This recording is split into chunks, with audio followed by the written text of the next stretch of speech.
This is Kelly Wentworth from Survivor San Juan del Sur, and you're about to listen to one of my favorite sources for all things Survivor. This is Survivor Talk with D&D. So find your flint, grab a bag of rice, and all your fishing gear, and let the bartering begin. Take it away, D&D. Hello, everybody. I am Dwayne. Yeah, baby, and I'm David. Hey. We're just two best friends talking about this show we love, Survivor. And tonight we have a special guest, Worlds Apart finalist, Carolyn Rivera, also known as Mama C. Hello, Carolyn. Hello there. How are you? Doing great. So glad you could join us tonight. Thank you. You know, I noticed on her overlay that Drew does a great job with nowhere does it say member of Team Cholera, the team that destroyed the Destroyers in the Fantasy Challenge. Hello, Drew. We got to get on that. Yeah. Oh, and why is it that we're only interviewing people from your Survivor Fantasy team? Because they made it the farthest in the game. Yeah, baby. Yeah, baby. Okay. See? I bet Carolyn, did you even know you were on Team Cholera? And if you did, were you ashamed of the name? Well, I actually did know that I was on, and I was like, yeah, baby, David picked me from the beginning. That's what I'm talking about. Oh, gosh. Oh, yeah, I was tweeting her like crazy for that. I did get on Twitter to tweet them that Team Cholera was winning because of them, so that was cool. Oh, she had that idol. I all the time. And idol in episode 1. Yeah, baby. Oh, yeah. Yeah, that killed me. I mean, that wasn't the only thing that killed me. But you finding the idol, I cannot wait to talk about that tonight. Your picks is what killed you, but we'll move on from there. All right. David, are you wanting to go through like we did with Mike, where we talked from episode 1 on? Do you want to do that tonight? I thought we'd be skipping from episode 2 to episode 9.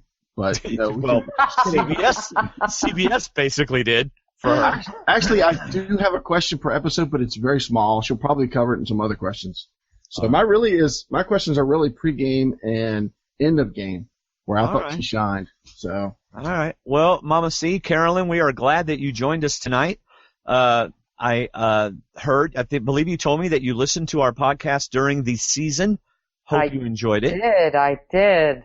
Yes, I enjoyed it. Hope we never misrepresented you or did anything that you went like, what, you idiots? Well, you know, I thought you should have said, wow, Mama C is in the house. But, you know. We never saw you for several episodes. You're like, what house is she in? Yeah. Yeah. Well, I got to tell you, my wife was telling me today, she goes, Mama C, when did she get that nickname? And I said, I think they gave it to her out on the island. Is that true? Yes, in fact. Okay. So my wife said, well, you tell her, not that you care, but she's been Mama C. My wife's name is Connie. And on her, on her Wii game, you know, and on her little Wii Me or whatever. No, it's always been Mama C. It's always been, because I'm Daddy D. I'm Daddy D, and she's Mama C. Oh. I told her you would not replace my Mama C. There you go. See, there's only one Mama C in your household. That's right. As always, we are live on our website, stwdd.com, and on YouTube. People are in the chat room, David. Are there some people in there right now? If not, there will be. Correct. And I am watching Twitter. You can hashtag STWDD to get your thoughts on the air, assuming you're watching live. If you're listening later on in your car, don't try it. You can hashtag STWDD, but we won't ask your question on the air. Well, don't even do it if you're driving. Yeah, don't. Yeah. Unless you pull over. Yeah. Anyway, and also comments on YouTube show up. So, anyway, we have another podcast, Carolyn. I don't know if you know about that, Movie Talk with D&D, and we just did a special double date edition with the movie Summersby, and I guarantee you, our podcast episode was better than the movie. Yes, I promise you. In fact, someone posted on our Movie Talk Facebook group, I hate the movie, but the podcast was wonderful. There you go. See? So there you go. You get to hear me and David talk and our wives on a special edition. And next movie we're going to do is Blade Runner. Have you ever seen Blade Runner, Carolyn? I have not. I haven't either. I honestly haven't. So, and apparently there's like 8 different versions out there, and I don't even know which one to watch. Yeah. So anyway, check out Movie Talk with D&D on iTunes and check it out. Here we go. So, Carolyn, we already have a question from our Twitter family. So Okay. I'm gonna go ahead and ask it to you right now if it comes up. It's from Jacob Buck. If it was you, Tyler, Rodney, and Will in the Final Four, what do you think you would have done? Well, me, Tyler, Rodney, and Will, I think it would have been, I would have had to get out Tyler next, because Tyler was probably my biggest threat in that foursome. Yeah. I think you could have beaten Rodney and Will easily. Yeah. Yeah. See, I would have liked to have taken that poll. If there's no Mike and there's Will, Carolyn, and Rodney, how many Right. people vote Carolyn? That's the Right. poll. I knew Rodney didn't have a chance, but Right. I wanted to know who would have voted Carolyn. Right. Yeah. Hey, did they talk to you at the reunion? I don't remember. Meaning, did Jeff ask me a question? Yeah. Jeff asked me, so how are you feeling, Carolyn? And that was Not that great, Jeff. Not that great. And that was the extent of it. It's like, what? That night kind of sucked, if you want to know the truth. You know what I'm I saying? am completely on board with you. That was horrible. Horrible One night. vote, no second chance. You know what? Yeah. That was a drinking night. Well, okay. You you really, you really had no shot at the second chance because they wouldn't let you market yourself. Yeah. You know what? I honestly think that a lot of people thought I was going to win. Yeah. I thought I had a much greater shot than obviously I did. Uh-huh. And not to take anything away from Mike, you know, when his back was up against the wall and he won every frickin' immunity challenge under Right. the sun. Yeah. You know, he's in an elite group with only 5 people that have won 5 immunity challenges. Right. So Right. I can't take that away from him, but honestly, I think if you look at the overall, the strategic part of the game, you know, kind of maneuvering back and forth, and then, you know, the social aspect of the game, I thought I had kind of the full package. So you think you should have won? I honestly do. Awesome. Yeah. You heard it here. Maybe you said it Yes. somewhere else, but you heard it here. See, that was the thing about this season, in that we had 2 players, alpha players, that were playing strong. Mike had his back to the wall towards the last third of the game. He was fighting to stay in, but at the same time, Carolyn was the strongest player in the alliance, in the group. Yeah. That should have had her back to the wall, but somehow she kept getting away from the wall. Yeah. She How kept in the putting world the did you target on avoid other that? people. So, and unfortunately, That's right.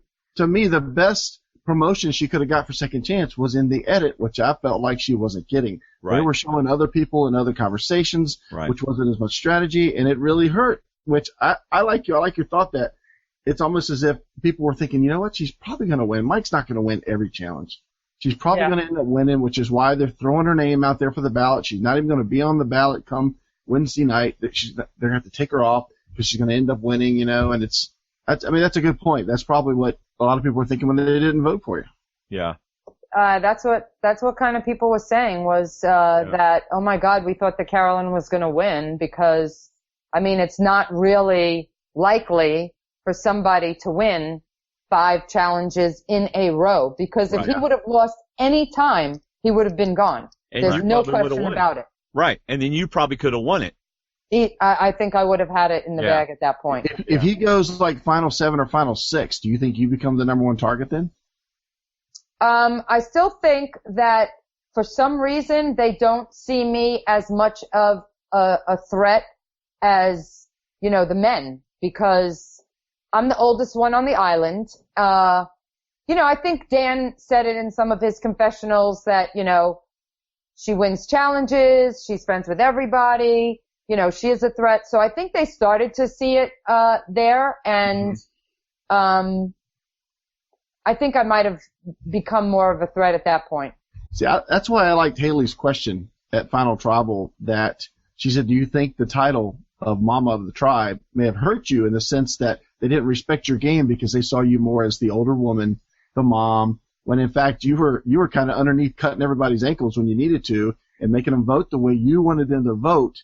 And I thought that was a good question that she had because she kind of brought to light that, hey, she might be the mama of the tribe, but she's playing the game just like everybody else, and she's sitting over there and we're not. So I was glad you got to ask that question and point that out, that it wasn't, you weren't there because you were everybody's mom. You were there because you were playing.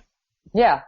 And, I had to play the mom role at some point, but I was playing every other role too, and I don't think they saw it as much. Yeah, so it could have actually hurt and helped and hurt. It could have helped in the sense that they kept seeing you as the mom around the camp, and that kind of distracted you from the fact that you were kicking their behinds in the challenges. But at the same time, it could have hurt when they didn't respect you as much as a player. You were more like the mom around. I guess it's like a double-edged sword. Yeah, I think that's kind of the way it wound up. I want to go back to the beginning, not day one, not of life, but just in general. I know you're a lifelong fan. Where were you born? Yes. I think we all know that. Yeah, we got that one. When did you send in your first video to CBS? Like 4 years ago, 5 years ago now. So how many, did you only send in one? Oh no. I sent in one, or two every year for 5 years. All right. Everybody always asks us, what's your tip for anybody out there trying to send in a video? What should they include? You gotta be real, my first video, it was really pretty funny, and, it sucked. It was horrible. In fact, but here's the thing, that when they saw the video, I got a call back the very first time I ever sent in a video. Wow. And what they said to me was, your video was so bad that, it's the worst video I've ever seen. And I'm thinking to myself, yeah, but you called me, so yeah. It can't be that bad. Yeah. Wow. Hey, it got your attention. It got their attention. I didn't get on for years after that. Right. But I was kind of in, probably a post-it on the wall somewhere where they were like, okay, this woman's got some game. Yeah. We've got to see her at some point. We've heard I'll tell you what. Oh, go ahead, dude. I said we've heard from folks that said that was considered for this season and that season. I think Mike was too. Did they ever call you about any other season, or was this the first season you were considered for? I've been called for a couple of seasons, but I never made it to finals. Okay. Wow, that has got to be disappointing to be that close. I've been called for every season for the last 4 years, but not ever made it to finals. All right, well, let me ask you this then. Since you've been asked for all the last 8 seasons, right? Not just the last 4 seasons, but the last 8 seasons for the last 4 years. You said 4 years or 4 seasons? 4 years, but I don't know if it was for one of those seasons, obviously. Oh, okay. All right. It was during the same time when they're picking for either or season. Okay. Yeah. Are you happy with the season you got on? Oh yeah. Okay. In fact, I was trying out for Blood versus Water with my daughter. Oh, really? Oh, wow. Yeah. It was interesting. I don't think I would have wanted to have been on Blood versus Water. Either one of them. I actually love this season, so I'm really happy that I got on this season. Yeah. It was meant to be. Yeah, because, Kelly, look, as you know, we're big fans of Kelly Wentworth. Yes. And, Kelly being on Blood versus Water, it screwed her game up bad. Having her dad on there. It's not easy when you have to worry about somebody else. Yeah, exactly. And being a mom, you're definitely going to worry about your daughter, Right. So, I think it would have been hard for me. Yeah. So someone on Twitter, Reality Gossip, asks, who would you align with if you were a blue collar or if you had been on the no collar? Like, day one blue collar, day one no collar. Well, that's a hard question because, so if I know what I know now. That's fair. I probably would obviously align with Mike on blue collar. Duh. And, on no collar, it probably would have been Will, only because the girls were very, tight together. And it might have been Nina. I don't know. So would age have gone into your decision making? It could have, I think when you have the young girls together, they don't want to hang out with somebody old, as we saw, that was kind of clear. I think the difference is that I'm more kind of outgoing, so I'm not gonna. I was on the tribe with Jen and Haley, and Right. you know, when they wanted to go tanning, it's not like they said, Carolyn, do you want to come? If I Right. wanted to go tanning, I just went down and went to the beach with them. You know what I mean? So I'm not going to wait for an invitation. I'm just going to trek on down there and, you know, start talking because Right. that's just the way I am. But I probably would not have gone skinny dipping with them. So I think that was a good move. Yeah. I know I personally would not have gone skinny dipping. There you go. Yeah. So, Hey, as soon as you got in the truck, did you pick out anybody right away that you wanted to align with, or somebody that you Tyler. knew was going to go? Tyler. Tyler. I looked at Tyler. I said, I want to talk to him. And, I tried to talk to him day one and he was like not having it. really? Yeah. He did not want to discuss strategy. He's like, oh, we just got here. Let's see what happens. I'm like, okay. Oh, that had to frustrate you. Yep. Why So do you then, think he did that? because he wasn't ready to strategize. He wanted to kind of feel things out. Whereas, you know, I was like trying to figure out who was who right away. So, then Shireen came to me. And so Shireen and I, joined forces right away and then added in Max. And then So was kind of the fourth one to the puzzle. But interestingly enough, So and I never really got along. Huh. Not that we didn't get along. It's that I didn't trust her. She didn't trust me. So Right. it's not like I disliked her in any way. I just, you know, wasn't really, as soon as she came back to camp with, the neutral, like, Yeah. come on, you think we were born Yeah. yesterday? Like, that was Yeah. that was my question. Did that play into your decision? You know what? She can't even be trusted from this point going forward. yeah, I knew right away that was a lie. And so, that was, you know, and then she didn't come to me. She didn't show me the clue. She didn't do anything. So then I was like, okay, so we're not as close as, you know, one would think. So Yeah. So episode 1 lasted a couple days, but how soon upon getting on the beach did you find the idol? pretty soon. It was pretty Was it pretty day darn one? fast. Was Like it day 1? 30 minutes? Let's say a couple of hours. Did you catch them hiding it? Quick. We learned Mama C walks up on a cameraman who's hiding the clue. You No. can back up now. I'll take that. No. It was quick. It was quick. Well, are you being coy about it? Are you not wanting to talk about it? If so, we won't, but are you kind of being coy? I'm not being coy. You saw it on the episode. Okay. All right. Well, I knew, put it this way, congratulations. I knew when I passed that tree that the idol was going to be in that tree. I just felt it. Yeah. Well, I had like that whole Russell Hantz like thing in my mind. I've watched him like search for idols in these trees, and I walked up at that tree and I'm staring at it and I'm talking to myself saying, this tree is like screaming idol to me. right. So I was in that tree and, literally within, I must have been there, I don't know, maybe 10 minutes trying to find it in the tree. And then I got a stick and I started, digging around and I was shaking because I didn't want anyone to see. Right. And the cameras weren't even there. Like they literally got to me within a minute and then I found it. They were sweating bullets. Oh, I bet. Cause they were like, red alert, she's by the tree. Yeah.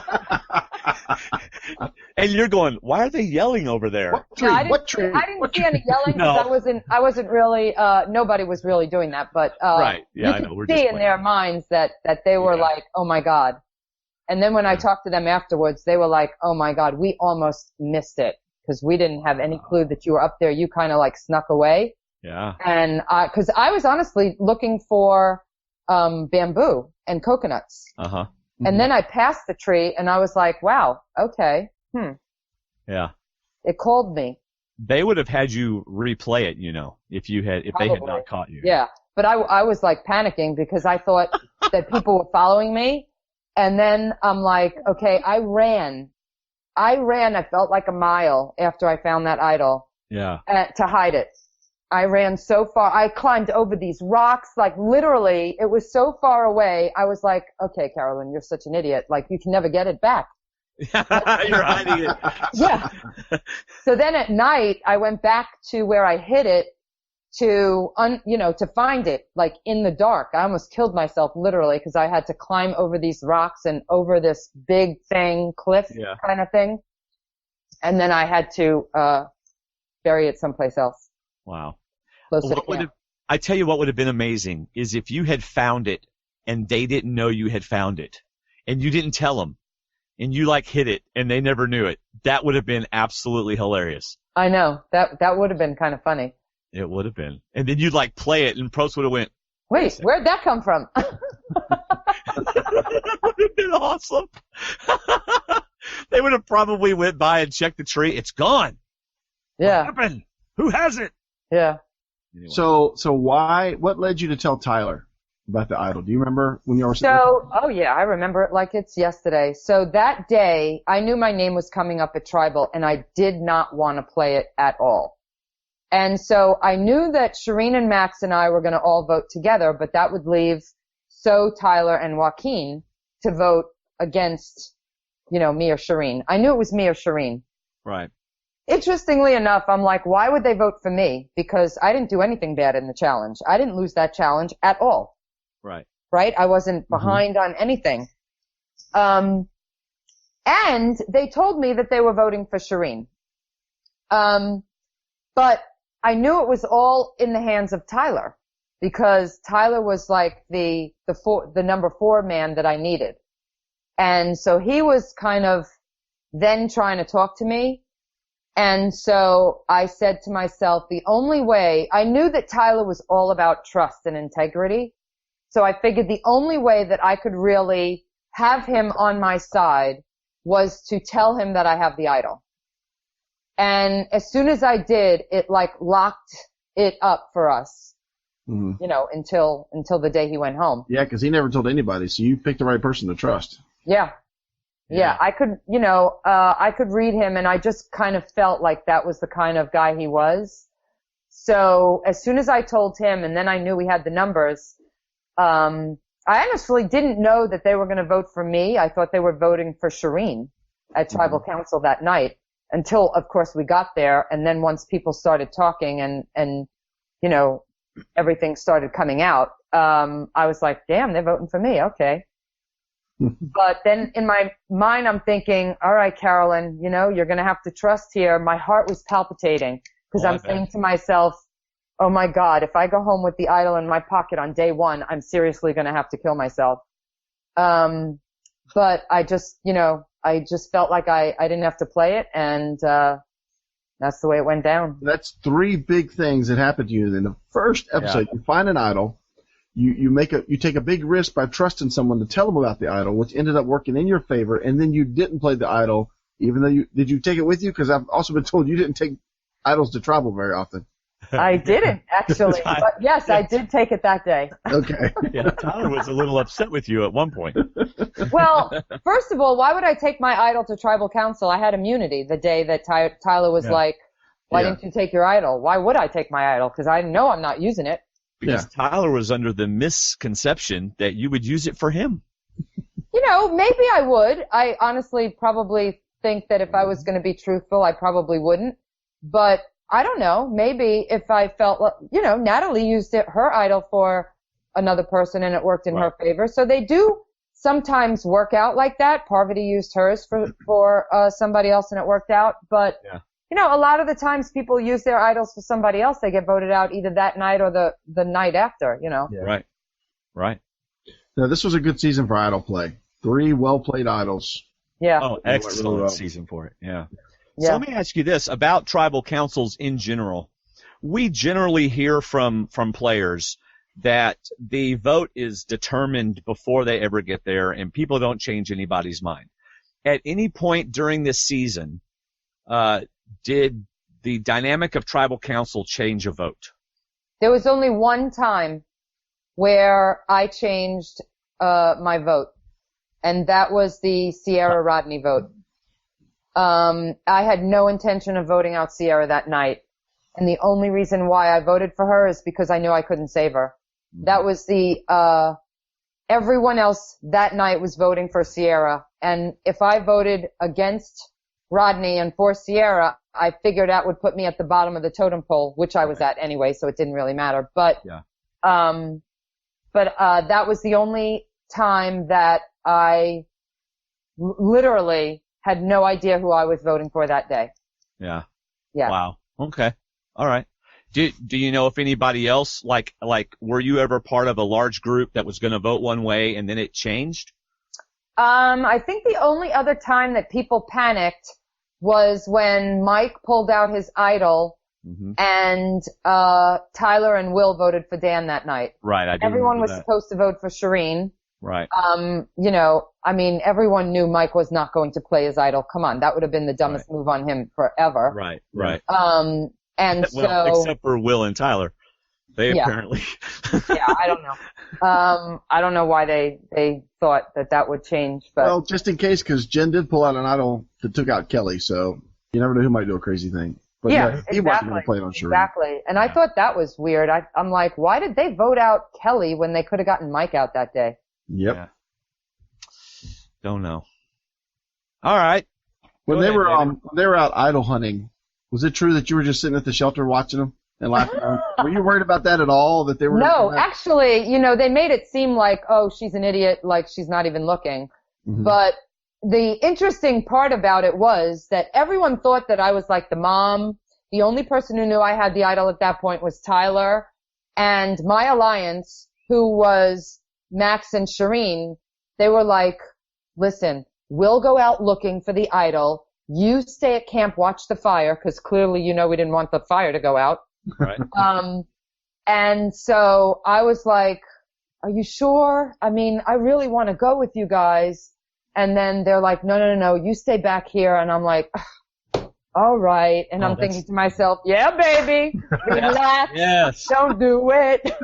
That's the best situation to be in.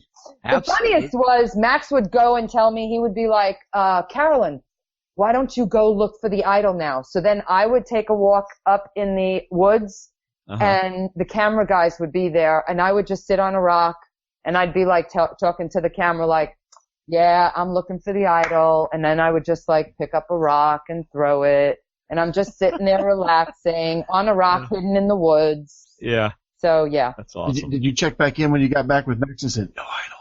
I'm like, I searched everywhere. And then a couple of times I went, you know, looking with him and I would just take a machete and, you know, just like kind of pretend I'm looking. And yeah, it was so much fun. What a great position to be in. It was pretty good. So who from the Dirty 30 do you keep up with the most after the season's over? I think I talked to interestingly enough. Yeah, exactly. Really? Yeah. I talked to I talked to Sierra, Mike, Will, Kelly, Rodney, Tyler. That's pretty much it. Pretty good group. Yeah. It does seem like that this cast has really made an effort to kind of have a unified, I don't know, just kind of a unified look and a unified feel during and after the show. Yeah. Which is kind of neat, you know. Yeah. I know not everybody's getting along, but at least most people are, though, honestly. Yeah, right. I love it because I love in a competition when the game's over. There's handshakes, there's hugs. Right. You know, you help somebody off the ground. That's just sportsmanship. And this is whether you consider it a game or a sport. This is still a game. Exactly. It's not life and death. It's not the end of the world. You help somebody up, and then you pat them on the back and say, "Hey, I got the best of you." You know, rule number one in Survivor is do it to them before they do it to you. Exactly. Yeah. We call them Tyler. Yeah. So. I believe Tyler felt that rule firsthand. I think he did, but I don't think he followed through on rule number one. He should have voted for me. Oh, I know. I know. Yeah.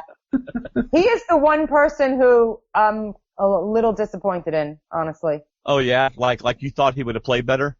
No, I thought he would have voted for me at the end. 100%. Oh, you mean voted for you to win. Okay. Yeah. See, I did too. I did too, because I thought he would have respected that one. If the shoe was on the other foot, I would have voted for him, knowing that, yeah, he got me before I got him, but that's the game, you know? And, honestly, I think he should have voted for me.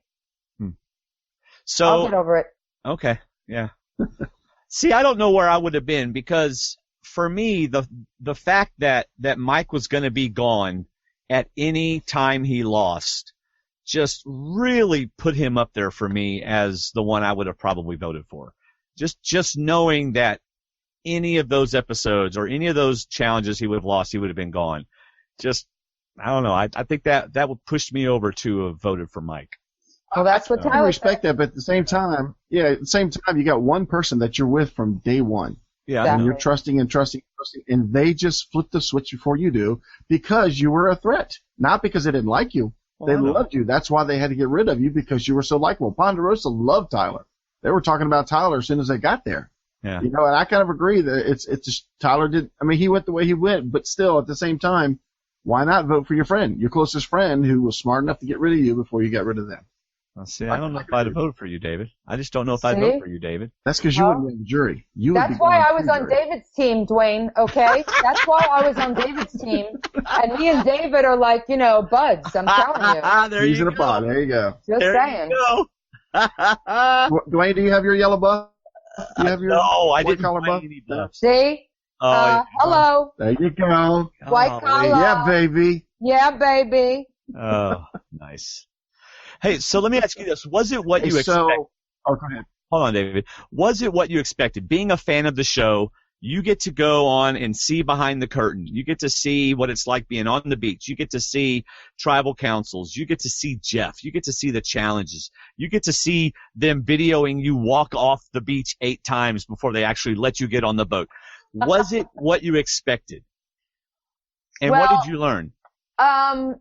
Honestly, it was so fabulous. I can't even tell you. You know, it was like the best experience ever. Awesome. I don't know what I thought. You know, I watched the show, but I didn't watch the show like, you know, and know everything about the show like a Maxon or Shireen. Right. You know, like, honestly, if I had to think about, you know, in Denise's season when she won, who was second sitting next to her, I probably don't even know. Yeah, you know, but, and do I remember what they were wearing or any of those things? I don't. So when I went there, it's not like I didn't do as much homework as I probably should have, meaning I didn't watch every season before I went. Right. I was busy. I had to work. I worked up until the last day I left, you know, like things were moving. So yeah, clearly I didn't stop and learn how to make fire, but, so I don't know what I expected, you know, honestly, I knew that it was going to be cold. I was going to be hungry. It was going to be hard, and that's all I expected. Well, I guess what I'm asking more so is you got to see behind the scenes production stuff. So was there anything about production that surprised you, or anything that you noticed? I mean, did you know that they were going to make you walk off the beach 8 times? I mean, did you know any of that, or? None of it. So did some of that kind of surprise you? Oh yeah. Okay. I mean, then you kind of see it as, oh wow, this is really a show. Right. You know, so that's when you begin to think through, okay, yeah. This is all, there's a production here, and we've got to pull it off. And, you know, when you go to those challenges and there's a lot of cameras all around. Right. I think the first challenge I went to, I was like, oh wow, okay. Yeah. And they do an amazing job of not catching each other on camera. Ever, yeah. I know, it's really cool. So basically, like, for example, Max goes out into the water to go to the bathroom, and while he's out there, he's just kind of swimming around naked, and he comes back, and this is what he told me. Production said, we're going to get a helicopter, and we want you to do all that again. So that kind of stuff had to be like, wow, crazy, just crazy. This is a show. It's not just like The Island on NBC, where that's pretty rough over there. But anyway, exactly. So pretty cool. So, David, who was it we interviewed who really, when she saw behind the curtain, it really... Oh, it was Sherry Beethman. Yeah, Sherry Beethman. It she was such a fan of the game, and she saw behind the curtain, and it kind of ruined the game for her. So it's nice to know that you see behind the curtain and you still love the game. Oh, yeah. I mean, cameras can't ruin the game. It's not like they're invisible practically. They don't talk to you. You're not allowed to they're just there. Well, on her season, she was like, okay, these are the rules, but some of the people that had been there before on her season, they kind of they would talk to the cameraman. Oh, hi, cameraman Bob. How you doing this morning? And she was like, wait, you're not supposed to do that. So it kind of messed up. Oh, yeah. No, that didn't happen to us. We were. Well, good. So awesome. we're still at the shuffle yet, but we're getting hints that you're going to turn on Max and Shireen. Yeah. So what started that line of thinking? Was that long-term strategy, or was that just something that came up? No, on day 4,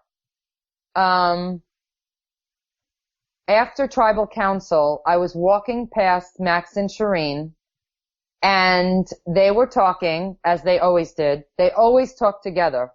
And Max barely ever talked to me. Like, I can count on my hand the number of times he talked to me. Except when to tell you to stay in the shelter while they look for the idol. Yeah, exactly. And what I heard them talk about was, specifically, they said, wow, that was a triple blindside. And I was like, oh, really? Okay. Oh, really? Game on, baby. So after I heard that, I was on a mission to get rid of them. Really? Was it personal, or was it? Okay, well, clearly it's them two. So I'm, God knows where I sit in this little team. Max was trying to, do the bro thing and bromance the other guys.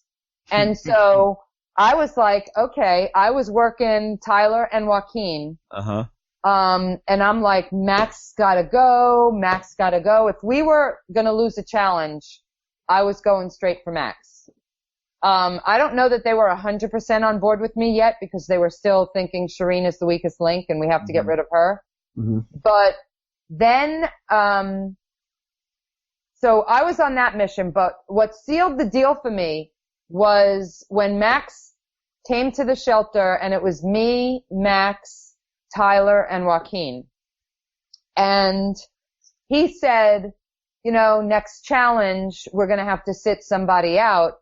So Carolyn, you have to sit out. I'm like, oh, no, I don't. I'm like, why would I sit out? I'm not the weakest player here. Right. That is 100% clear. Right. And he said, well, Shireen's going to get upset, and I don't want her to get upset. I'm like, well, what about me? I'm going to get upset. I'm like, there's no way I'm sitting out. I said, so that's just not going to happen. I said, I guess we're just going to have to go to the challenge and see what kind of challenge it is, because clearly she's not as good as at puzzles as we had all thought.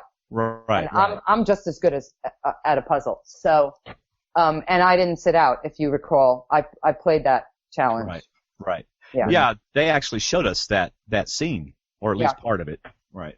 I was livid at that scene, and I was trying to remain calm, and I'm like, okay, after that was my mission. I had to get. So was that like a power couple thing that you saw? Because that seemed to be a theme this season, that two people that are super tight got to be broken up. Exactly. And if he's willing to protect her by making you sit out a challenge, that's pretty tight and pretty sad, kind of. Exactly. That was the power couple, and the fact that there was one other instance where I was like, okay, this just solidifies the deal. We had literally, just the rice. Shireen had gone fishing and collected, I don't know, like 20, what were they? Mussels or clam things? Yeah, something like that. And they were disgusting. And you get like that much food out of it, whatever it was. I don't eat fish, so to me, I wasn't going to have that anyway. And we had one crab. Now, I don't even eat seafood, but we were hungry, and there was one crab and like 20 of these other things. I can't remember what they were, but whatever.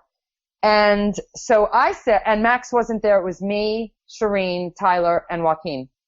And Tyler and Joaquin they never said a word. They're just like going with the flow. And Shireen was, opening up those things and getting ready to, eat them, or get them ready for her and Max to eat them, because Tyler and Joaquin weren't going to have them either. So I said, well, why don't you guys, since there are like 30 of those, why don't you guys eat that? And why don't the three of us split the crab? And she said, well, I'll have to wait till Max gets back so we can ask him. And I'm thinking, what? That makes no sense. So then I thought, okay, it's clearly those two. Right. And power couples are not a good story at Survivor. And so that's kind of, and then we didn't lose until we got to the twist. So right. My plan didn't work until then. Yeah. Max and Shireen were not good for each other on the show. No, not at all. So seeing what you saw in the season, were you on the right tribe for you? Would you have rather been on one of the other tribes?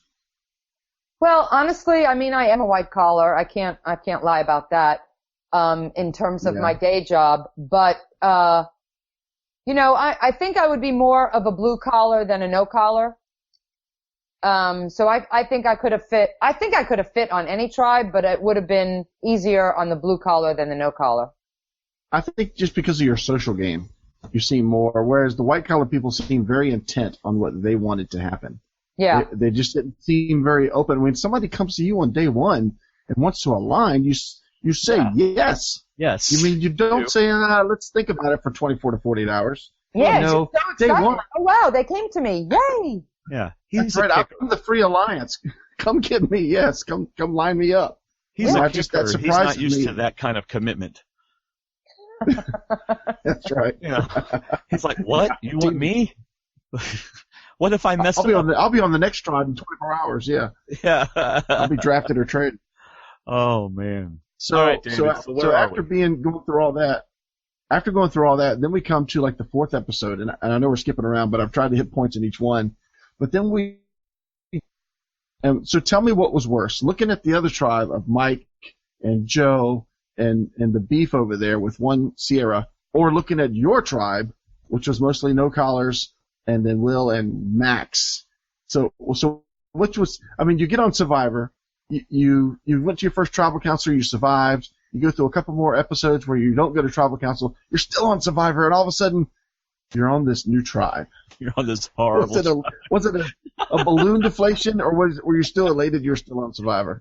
Well, I was obviously, I'm always elated to be on Survivor. When you step on that mat, you are like, oh my God, this is so fabulous. But when I picked my buff, and I saw, because in my mind I'm thinking, oh my God, this is going to be so great, Joaquin and Tyler and I, and it's going to work out somehow. At least one of them, something, throw me a bone. And I look and I see that the two people that I'm trying to get off the island are the only two people that I am now aligned with. I'm like, oh God, give me strength. Then I look around and I'm like, okay, woman, woman, woman, woman, male, male, male, male, male, male, male, male, woman. Right. I'm like, okay, really? Yeah. It didn't look promising. That's when you look at probes and say, really? Is this the take we're going to do, or are we going to redraw buffs? Yeah. It's like, can we have a mulligan? We have a mulligan, please. Well, I remember you really surprised Jen, which is surprising to me, but you really surprised Jen. You were like, I'm not with them. Yeah. Like, I know. It was funny because, like, Kelly and I joined into the tribe right away, and we were talking, and so Kelly and I joined forces. I loved Kelly, and Will and I talked, and I was like, oh, okay. So Will had options too, because Will said to me, if I have to vote one of the girls off, I'll vote them off. I'm like, really? Okay, good, because I'm with you, bud. And I said to everybody on that tribe, because the worst thing you can do is start talking bad about people. Uh-huh. So I said, look, I'm telling you one thing. I'm not with them, but I'm not going to talk bad about them. You see for yourself. Let it play out. Yeah. And that's what it did. You were And confident they would seal their own fate. I didn't have to really say anything. Yeah. As you saw. And Yes. their downfall was all they did was talk together. Uh-huh. Yeah. And boy, they really... That's something. So what you told us, over the last 10 minutes played right into this episode of you jumping over to the others and saying, hey, I'm here if you need another vote, if you want to use me for a vote. Yeah, what you've just been sharing with us is way too much information that would have ruined the episode because, like Dwayne said, you suddenly flipping over. It's like y'all get back to camp and you immediately walk to them and say, hey, I'm here. And then we got the same thing from Will. Will's like, I'm ready to stop playing with kids. I need some adult conversation. Yeah. He was ready to move as well. Was this the start of a connection between you and Will for the rest of the season? Yeah. Yeah. Will and I got close on No Collar Beach. And it's interesting because, when I saw Will when we first started to play the game, him and I made eye contact and we had a kind of connection. So we kind of already thought we were going to start playing together at some point. Mm-hmm. And interestingly enough, I had the same connection with Kelly and Rodney. Awesome. Was it the sandwiches with Will? Was it the promise of sandwiches? All about those sandwiches, All about the sandwiches. All about the sandwiches. Now, were these eye contacts snuck on the, sneaky eye contacts on the ride in when you're not supposed to be making eye contact, or were they on the beach after the game started? They were in, no, they weren't sneaky. I mean, you can look at people. I'm just playing around. Yeah. Well, because Mike said y'all were given very strict instructions we on were. the truck We were given not to look very at each strict other. instructions. Under threat of, we got people who can take your place type of threats. Exactly. Which you're probably like, yeah, right, okay, go ahead. I know, yeah. He did say that, and they did tell us that, so we were not doing too much, but. Right. So I would imagine Rodney was making eye contact with everybody. Yeah. Oh my God, he's hilarious. Oh Yes. man. Did he try to sell y'all any shoes while he was on the beach? Well, I almost bought his shoes, yeah. There you go, see? It's Rodney. Oh man. All right, David, carry us through. How was Shireen after Max got voted out? Because I think that was pretty much a blindside on him. It seemed to be. Oh yeah, it was a 100% blindside, and she was devastated. Yeah. She was like, oh my God. I think the one mistake that I made with Shireen, and if I had to do it again, I would never have done it the same way, is when she came to me the next day and said, are we going to be able to work together? I mean, that was so stupid of me to say no. Mm-hmm. That was not a smart move. But, I was kind of just being honest. Right. Well, you're next, so no, we're not going to work together. Yeah, exactly. But it does kind of go against Survivor strategy of saying yes. Yes, it does. It was not good gameplay because I alienated her when I could have used her. Right. And knowing that at that point she was like, oh my God, as long as it's not me. You know what I mean? Yeah. That was probably what she was feeling at that point. And if I would have been like, look, I had to get rid of Max because he was, hurting you. I just couldn't tell you because I wanted you to be surprised. I should have done something differently. Yeah. Do you think you were playing at that point? Do you think the bad decision was emotion based, like it was personal, or do you think, and that's why you kind of got out of gameplay mode? Yeah. At that point, I was just kind of annoyed that she was saying that it was me and her, we're the tightest, but clearly her actions were not her actions and her words were not in sync. Right. So in my heart, I was thinking, wow, she's lying straight to my face. And that really bothered me when I thought we were supposed to be so close. And so that's kind of why I made that choice. Right. But in the end, I think that if I hadn't done that, I might have gotten her jury vote at the end. Yeah. Well, things may have been different anyway, though, because then she might not have been on the connected with outs. the She people. might Yeah. have come with me. Yeah. Yeah. It could have been a whole different ball game, but Changed the whole game. Yeah. It turned out to be the best thing for her for Max to leave because it caused her to play what seemed like a different game. Yeah, she did change. Yeah. Well, it seemed like she changed anyway. Yeah. Let's see. In that same episode, Carolyn's being very quiet right she's now. smiling again. For those listening at home, Carolyn is smiling right now. Yeah. It's one of those, you know what? Sometimes it's best just not to say anything at all. Smile. Next question. All right, next question. Did anybody get any hint that Mike was throwing that memory challenge at all? No, Wow. not at all, except for Kelly. There he is. I'm not even sure she knew he was trying to throw it for the first 5 or 6 Oh rounds. my God. Like seriously, after like the 5th time, we were like, what is going on here? So did you even know about it before the episode, or is that when you found out? No, they actually told us that they threw it, but I Okay. didn't actually believe them. Oh, okay. They tell you after Yeah. the merge? Yeah, they told us after the merge that Wow. we had to do that. After Kelly got voted out, they told us. Yeah, And I was like, that was Yeah. hilarious. you're just sore losers. Yeah. Well, that's pretty much what I would think.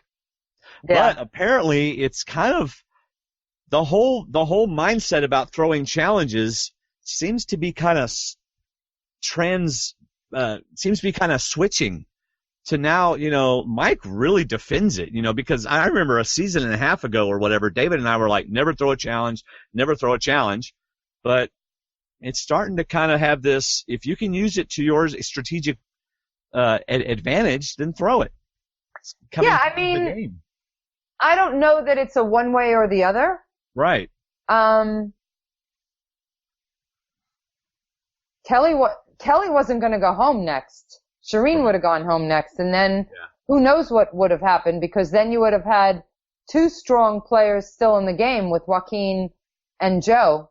Mm-hmm. Right. Because Joaquin was a challenge beast too. Yeah.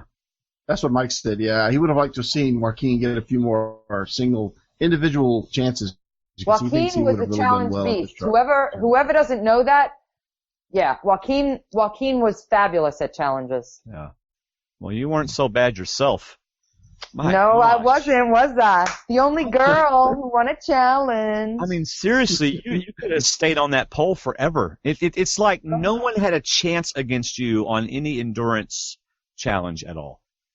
It's just crazy. That poll is still haunting me because I wasn't even I wasn't hurt. Right.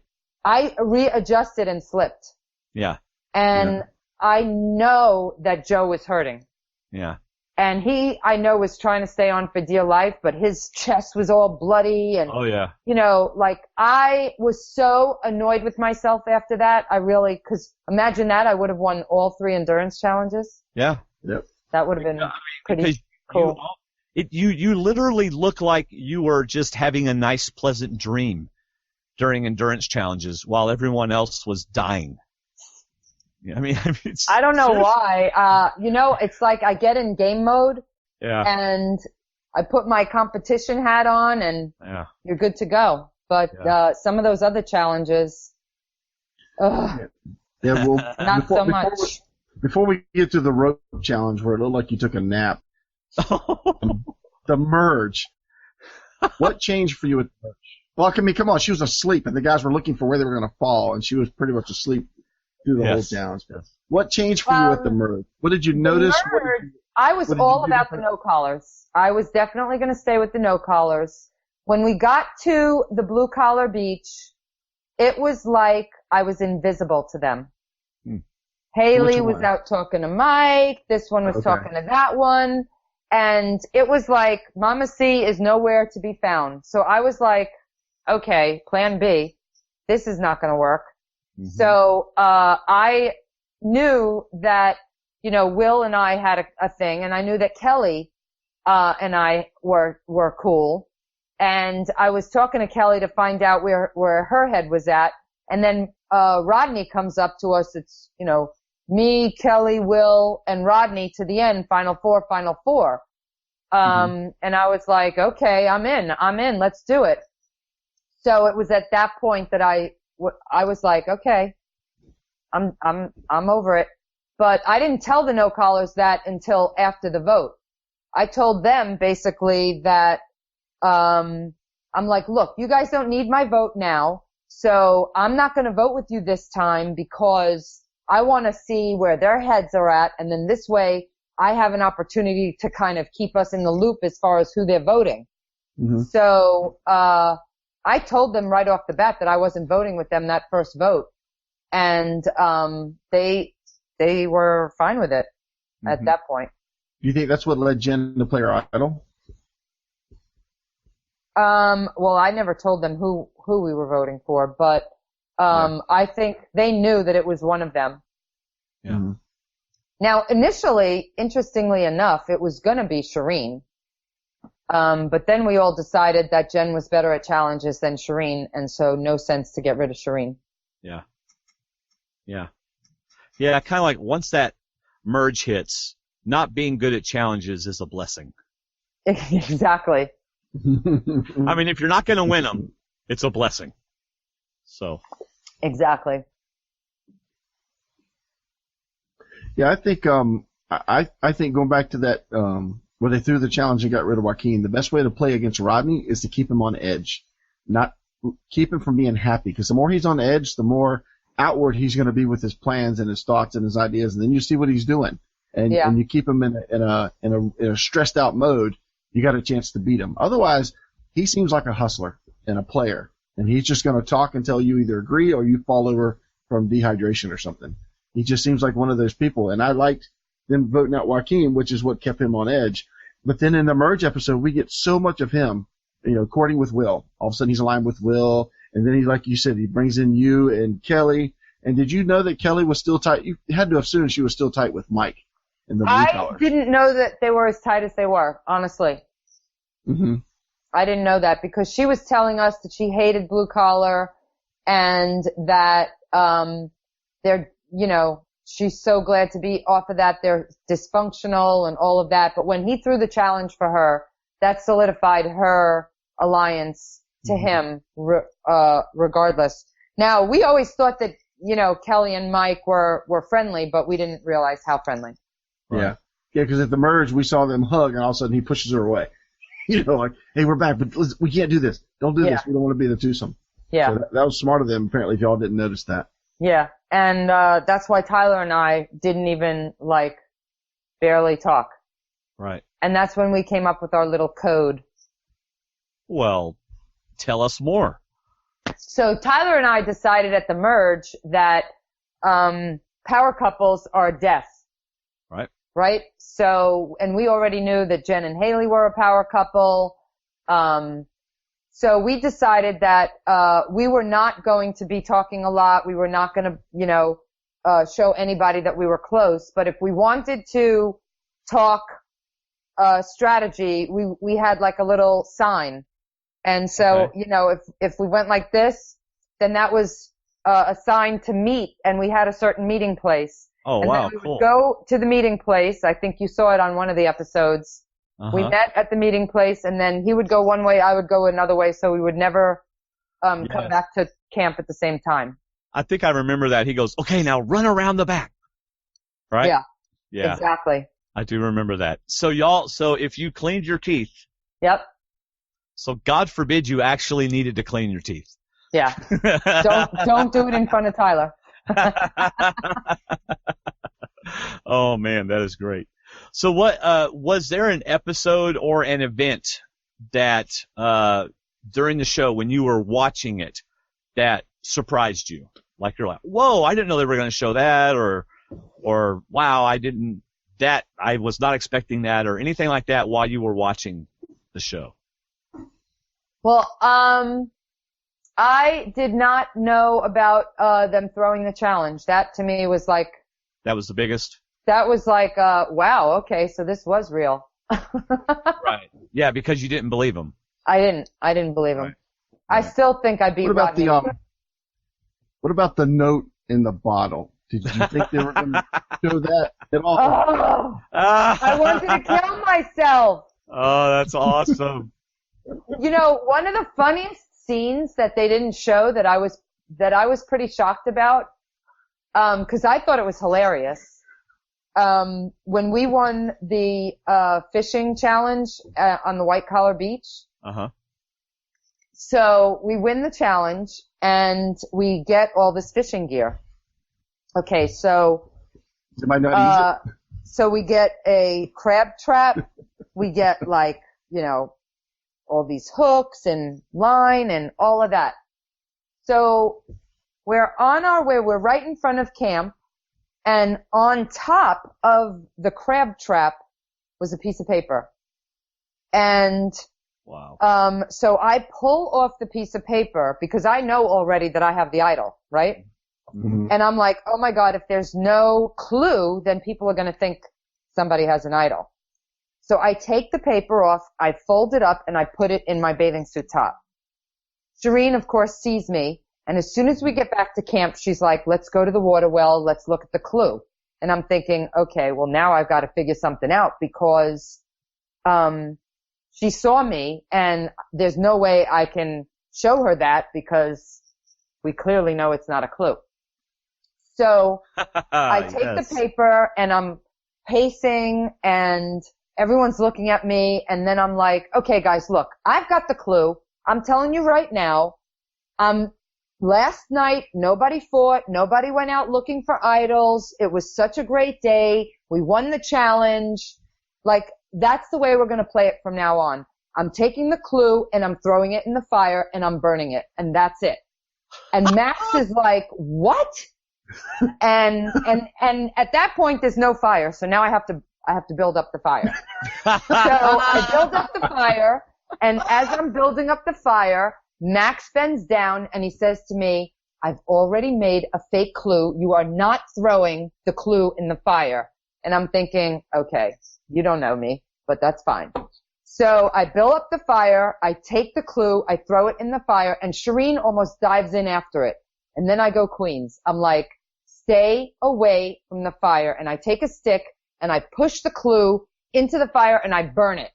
Nice. And I was like, all right. I was straight out of New York at that point. And then I'm like, okay. And then everyone says, oh my God, she's crazy. She's lost her mind. She's absolutely insane.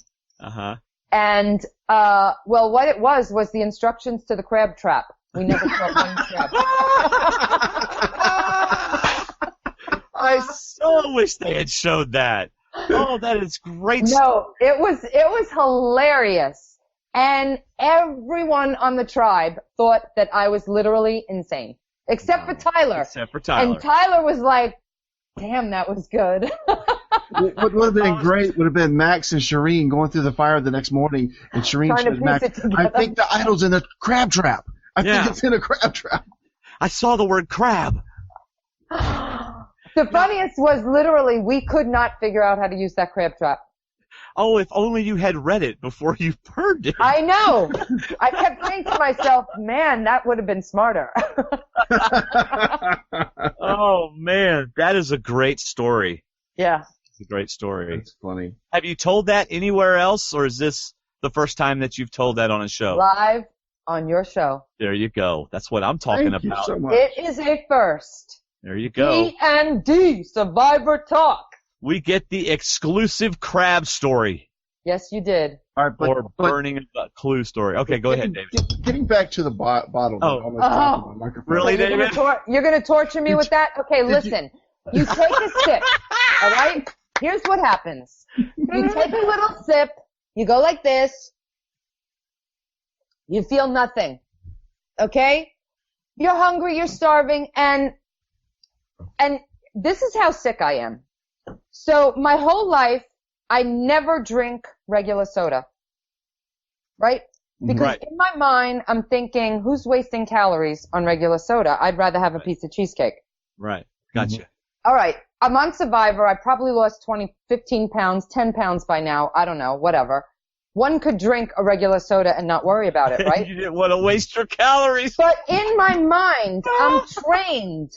You don't waste calories on soda. And in front of me, there is a big cinnamon roll the size of Texas and pizza. And I'm thinking, oh my God, I have to have that. And I wasn't really that thirsty. So he asks for the soda and I give it to him. Okay, my only question was, did you catch him like Tyler did? Did anybody else see it, or was it just Tyler that saw him nearly choke on that clue? Tyler saw it, and then by the time we got back to camp, we all knew it. Oh, Okay. really? Okay. Yeah. So I wasn't going to give you a hard time. I was just wondering if you saw it. No, because that could have changed the whole game. That could have changed the whole game. Could you imagine if I had 2 immunity idols? Oh, that was. Oh my God, I would have Wow. gone down in history. Yeah, I would have lost by 100%. I would have broken Yes, you 2,000 would've. points. Yeah. Yeah.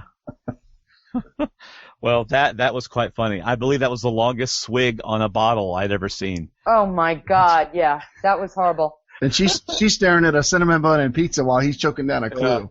Yeah, and he's like thinking, oh my God, I just hit the jackpot. And I'm thinking, Yeah. yeah, look at those cinnamon buns. Yeah. Everybody's offering their drink. Now I really like some of Carolyn's. Carolyn's looks. And I'm like, I oh, sure, here. Note to self, that won't happen again. Wow. Okay, So I at got the a end- question for you. Go ahead. Hold on, Go ahead. David. Back to the hold on, let me see if she used she didn't use hashtag, so I'm just gonna have to tell you what she said.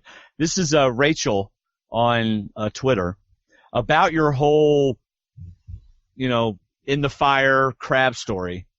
Not to go for the sexism card or anything, but if a man had pulled what Carolyn did, do you reckon it would have made the show? I don't know.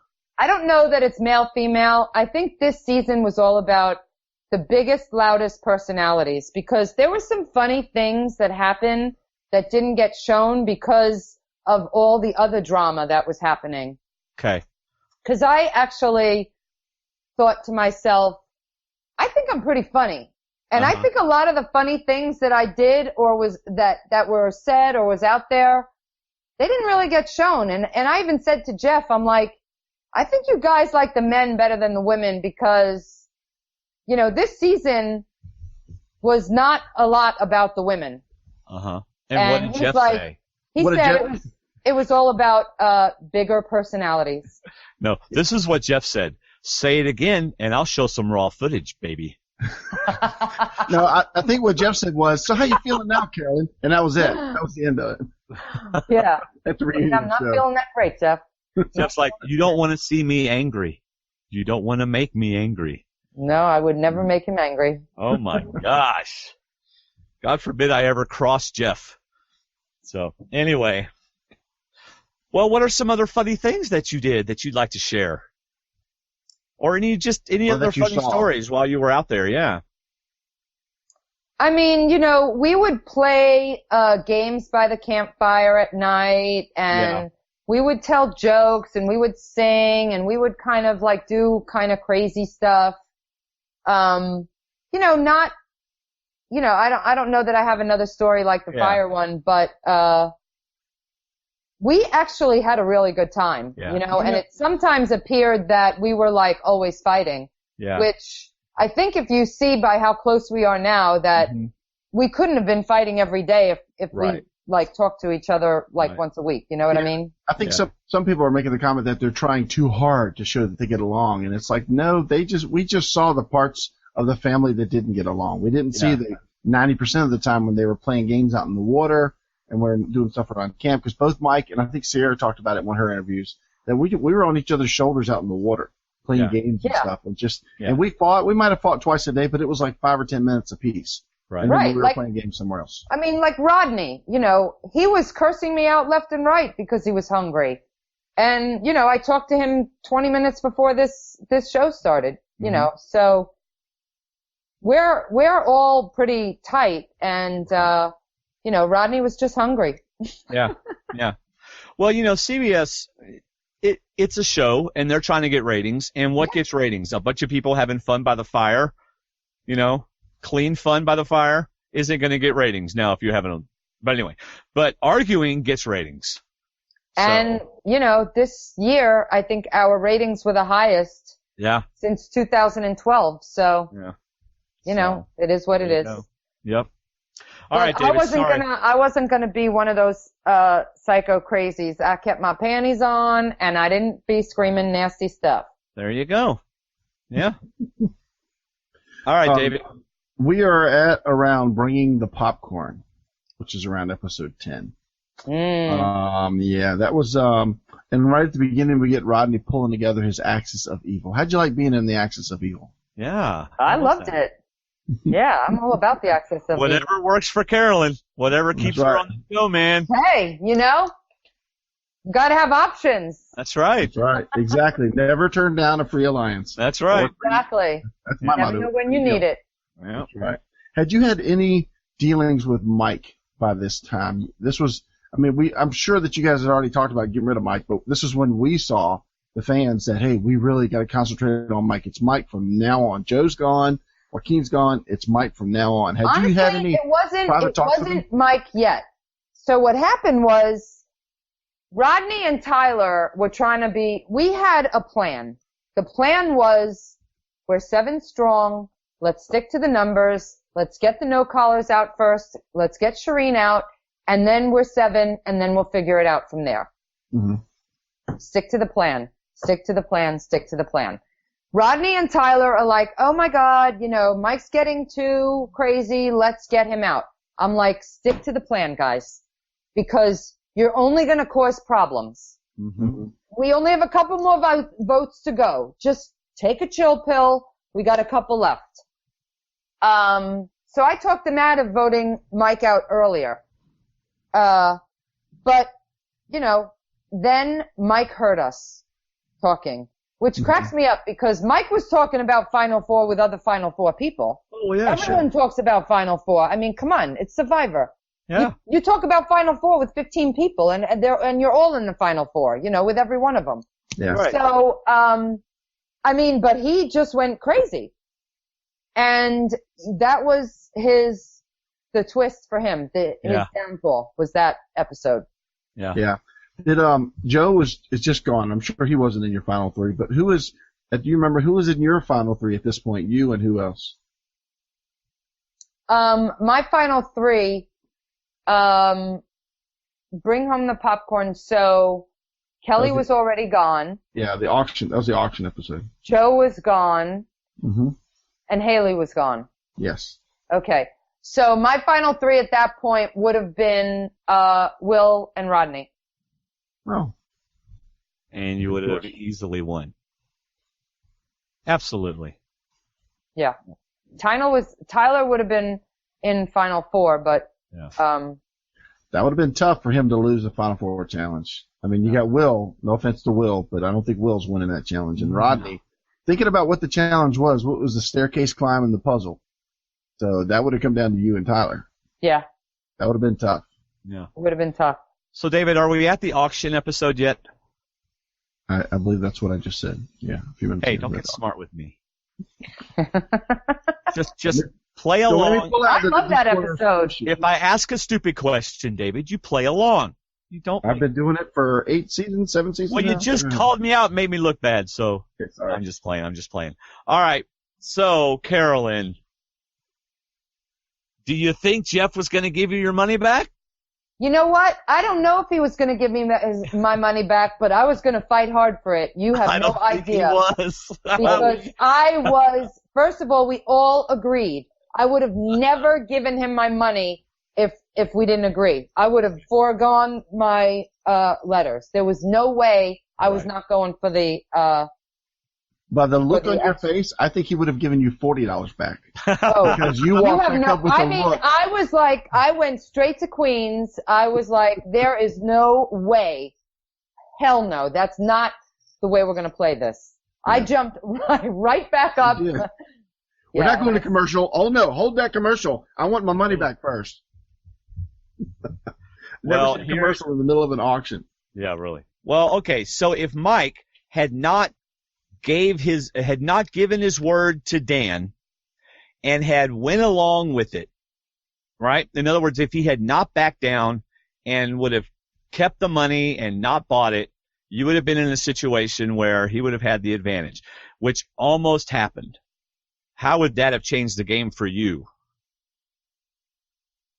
I mean, would you have been like so mad at him that you would have gone queens on him, or what? Because I wouldn't have gone queens on him, because the bottom line is you never know what's going to happen. Now he's got an advantage. He's got more power in the game, so you can't go queens on him. Now you got to kiss up to him. Right. Yeah. You know. Well, it's like Probst said, Mike, you should have done the move, because now you have all the negative results as if you had done the move without the positive results of doing the move. So really, he messed up. Yeah.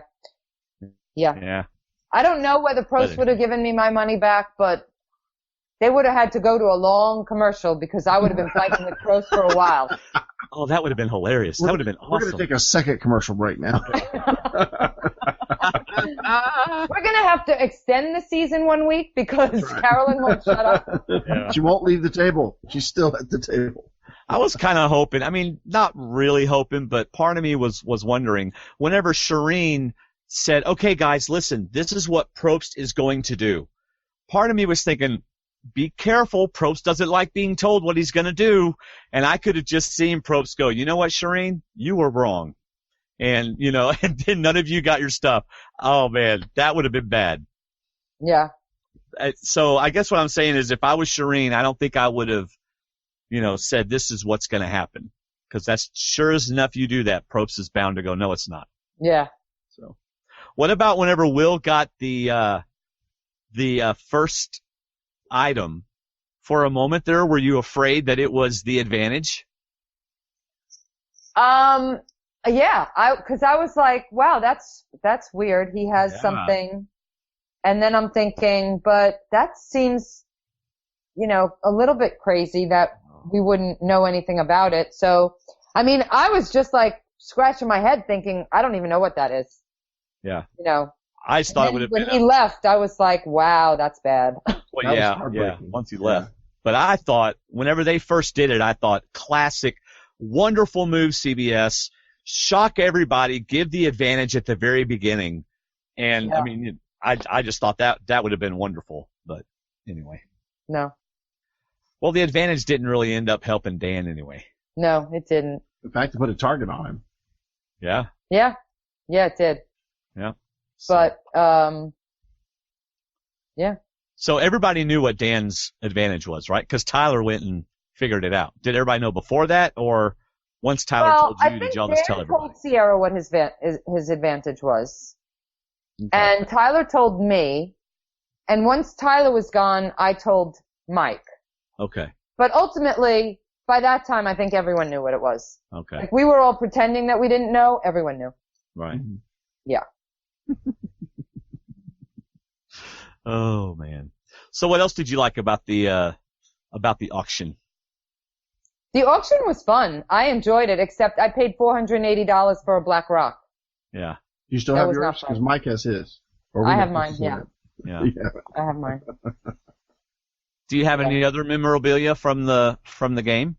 I do. I have, I can't find it right now because we moved and it's probably in a box in my basement, but I've got, one of these things that we use to scoop up water.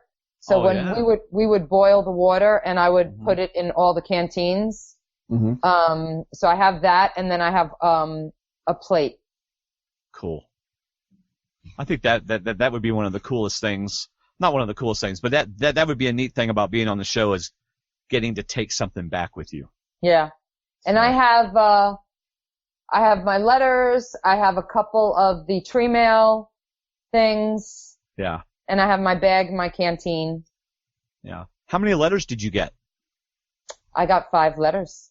Oh, that's just that. I can't even imagine how uplifting that would be to get those letters. Fabulous. It was so great. That's why that day was so, I mean, it kind of played out perfectly because we were all so excited to get our letters. We went back to camp. Mike decides to go crazy. And so now it's like, I think Mike could have gotten Sierra and Dan a little bit more against us if he hadn't had done that at that point in time. Right. Very bad time. Everyone was so emotional with the letters. Dan read his letter out loud like 3 times. Wow. Rodney was sharing his letter with me. Like, everyone was sharing letters, and we just had such a great time that day until we didn't. Right. What do you think? Until everything else happened. Do you think Will not getting his letters led into some of him blowing off all that steam that he did at Shireen?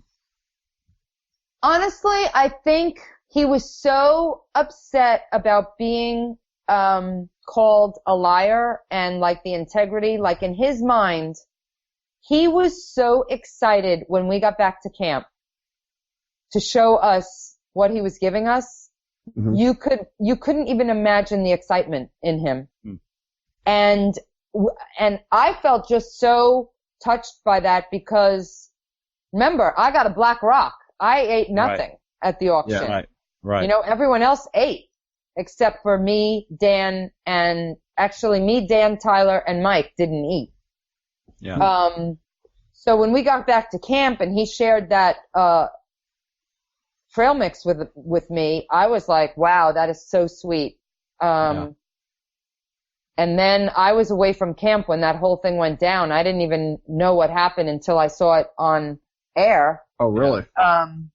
Yeah, I wasn't at camp when that happened. Yeah, I remember that you weren't there.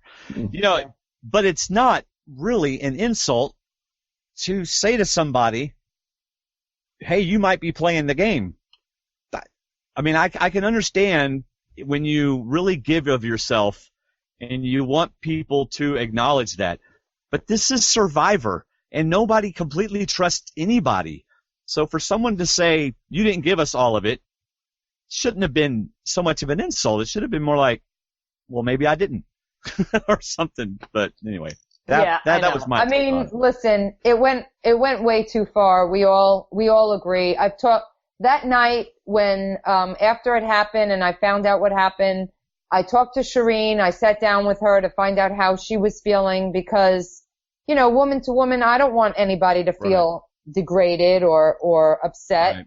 And then it's funny, if you hear Will tell the story, he's like, Mama C put me in timeout because I went and I talked to him too. And I was like, cause he's like, oh, I'm just like so upset. I'm going to blow it up at Tribal. I'm like, no, you're not. You're going to sit there until you calm down and you're going to go to Tribal and you're going to forget about it. And so he's like, yeah, Mama C put me in timeout and she wouldn't take her eyes off of me. And I'm like, no, cause we're not going down like that. You know, this is TV. You don't want yourself like that.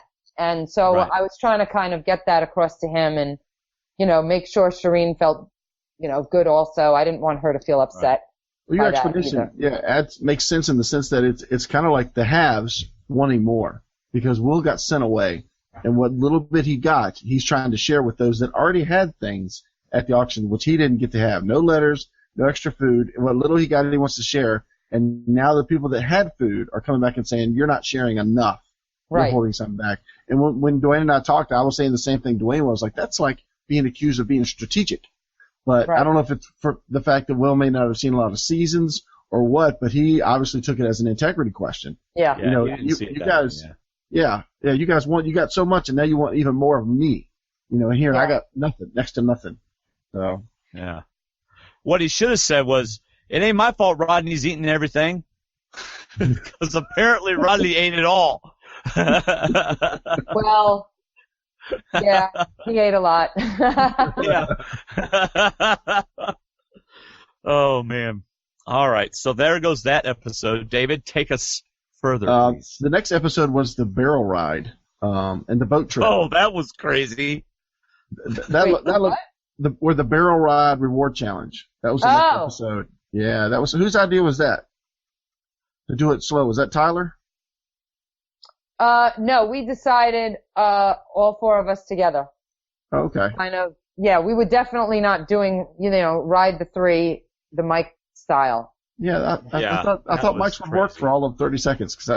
Yeah, I'm like, how far is he going to get with that? Yeah, that's not going to work too well. So were y'all seriously considering Dan as number 4, or was that just let's just keep him happy and keep feeding his face and keep eating? A Final Four? Yeah, because y'all are, no. No. Y'all had him eating out of your hand. I mean, it was sad to watch. I'm sorry, but it was like her and Tyler were using hamburger signals. They were just just keep eating, just keep eating. Tyler's on the boat going, we gotta talk. I'm just playing, but it was just that whole reward was just hilarious. So it was funny. That was good. And then later in the episode, plus I was a little tipsy. I think I had 3 pina coladas. Yeah, you gotta be careful on Survivor. You get tipsy, you might start telling things. I know. Believe me. Got an idol in my pocket and it's burning a hole. Yeah. I got a little idol in my pocket going. All right. But then we come to the start of your little run of your immunity challenge wins. Yeah, we did. Let me ask you this. You're going on so many rewards here coming up in this challenge. I asked Mike the same question. What was your best day or moment or just time? What was your highlight of being on the island? David, it was a helicopter ride. The orphanage reward is a classic one that everyone wants to go on, especially if you're a parent or, you kind of feel for those kids. And so that was actually the start of me and Mike and Sierra kind of joining forces, although Sierra was not 100% in with me and Mike at that point, and I was kind of playing both sides. But that's when, because I hadn't really talked to Mike really a lot before that, because he was in his, craziness. Yeah. So that's when it kind of changed there. And then, the helicopter ride was just the best. Yes. And the way, surf and turf, everything about it was great. Mike also said the children reward was probably his highlight. Yeah. Probably one of the best moments for him. Yeah. Well, you may have heard us joke on you about that. About me? We talked to Mike. No, we joked on it after the episode too. Oh. Because it was like the week before, the orphanage was the absolute best. And then the next week, apparently a helicopter ride is better than the orphanage. We just had a fun time. Because every time I'm like, oh my God, this is the best. This is the best. This is the best. This is the best. A new plate of food. This is the best. A new plate of food. This is the best. I think I said fabulous like 100 times. Forget the kids. I want a helicopter ride. Perfect. They are yesterday. Yeah. The helicopter. How about on that? Yeah. They're already teenagers How about now. on that? Yeah, really. How about on that reward? Mike's like trying to talk strategy, and Will's like, no, man, I ain't got no. You're my target. You're like, what did he say? Public enemy number 1. Yeah. It's like, Will, at least act like you're playing the game. Come on. I'm looking at Will like, hello? Will, take another bite. When Mike asks you a question, eat something. Just fill your mouth. In all honesty, it really feels like Will wasn't really playing the game. Will was just there enjoying his time, and he made it that far because of with whom he connected. But I don't really think he was playing the game from what it looked like. He played his game thinking that, he would vote the way he would vote and how that would work for him. Yeah, and he's going to be honest with everybody. No. You're public enemy number 1. I'm like, okay. As a Survivor player or as the Survivor fan, that has to kind of like, oh, whoa, I wasn't expecting that. How do I respond to that? Yeah. All right, David, did I jump ahead too much? No, you're fine. The next episode I thought was probably one of our best because it was the Tyler episode. And, the Tyler vote, because I thought that's when I thought your game was more public. As to the little game you've been playing before then, behind the scenes, but I thought it was kind of big. But coming back from the previous episode is where Dan got 2 votes from Will and Tyler. And I thought that was good for you because you were going to have to react later on about getting votes and playing your idol in front of Rodney. But here Dan comes back. How was Dan We talked about Shireen after Max got voted. How was Dan after getting 2 votes? Was it as quick as it seemed? He wanted to know who voted for him.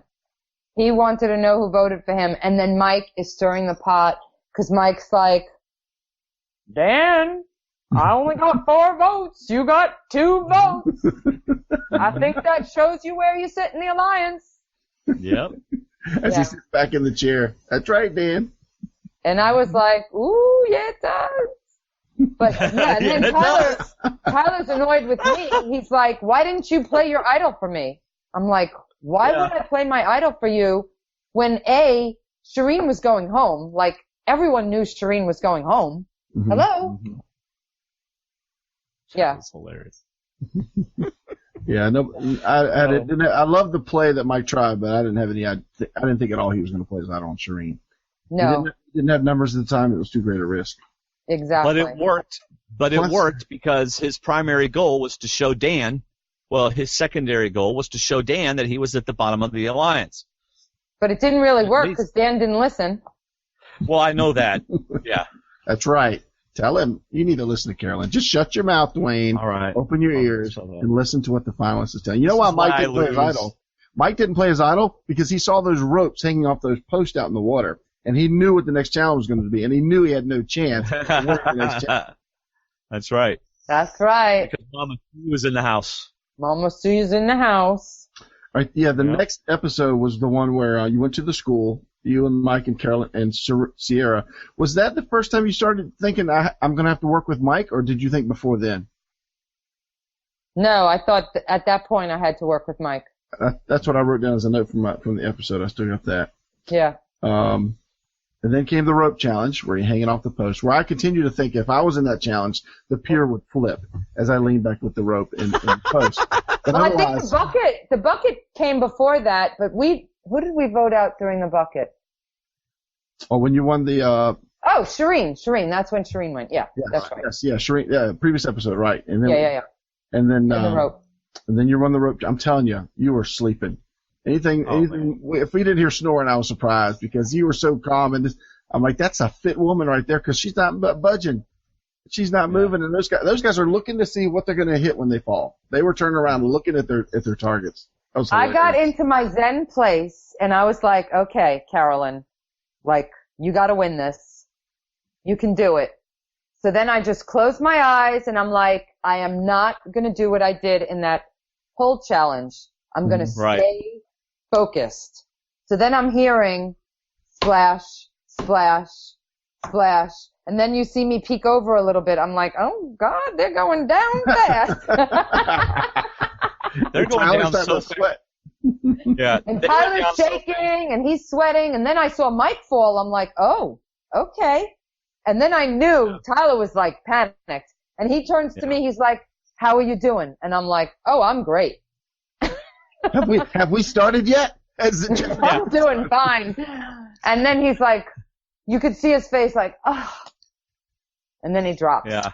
So when he tells you to adjust to the next knot, I don't know if we've ever seen this or heard this, but if somebody accidentally lets go, are they out at that point? Or they are out. Even if we're switching to the next spot. Gotcha. Anytime you switch, because you could switch to the next knot and then you can climb back up if you can. Because I think that's what Mike did, and he slipped. Yeah.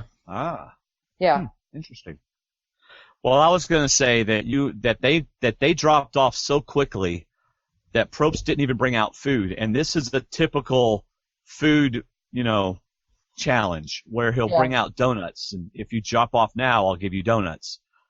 He didn't even have time to do that. I think, what was it? Every 5 minutes we switched to another knot, right?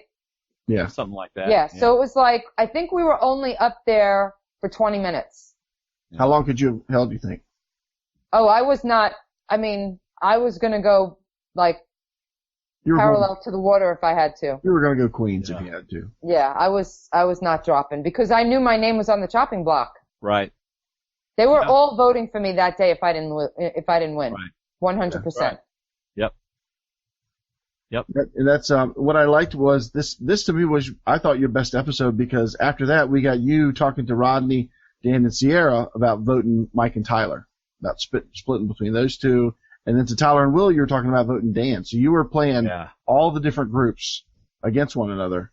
And then Mike to Caroline, I wrote down Mike to Caroline said to vote Tyler, just as another option. Yeah, so the reason why, see, Dan did not want me to vote Tyler. Dan wanted me to vote Mike. And I was like, not happening, because I knew that Mike and I had just gone on these rewards, and he's testing me to see if I'm going to vote against him. How can he trust me? So Sierra and I had just gotten back from the reward with him, and so I said to Sierra, we are not voting for Mike. We are voting for Tyler. So this way Mike can see that we're on his team. So I go up to Dan, because Dan said, oh, you're going to vote for Mike. I'm like, no. Here's how it's going to play out. Girls are going to vote for Tyler. Guys are going to vote for Mike. It's very easy, clean, and that's the way we're going to play it. And then I walk away because I'm like, as if there's nothing about it, like no big deal. Yeah. So that's... So you had talked to Sierra on reward. Because Dan didn't want to vote for Mike. Yeah. Because he knew he was going to play his idol. Yeah. Or presumed he would. So that was all the way back at the reward then, that you and Sierra were already talking about voting Tyler at that point. Yeah. Wow. See, this is whenever CBS really starts showing your game. Mm-hmm. Yeah. Right. Episode 11. Yeah. By the time that campaigning's already begun and everybody else is starting to do other interviews. Yeah, exactly. Everyone's gone on 5 podcasts already. Yeah. But they're not getting the 2-hour treatment. So. But I still think you will probably be on another season. Oh, I guarantee it. So. Yeah. I hope Absolutely. so. Absolutely. It was the most fun I've had ever. All right, David, carry us on. We're at the Are you having fun, Carolyn? Are you having fun? I'm having fun. Good. Right. You just voted out Tyler. You should be having fun. Exactly. That's right. And then you come back and that's when you talk about, you were telling Mike about Dan's advantage. We saw that at the beginning of episode 13. Yep. And then we get to one of the unique reward challenges that seems to never have an ending, because this puzzle was confounding to so many of you. It seemed.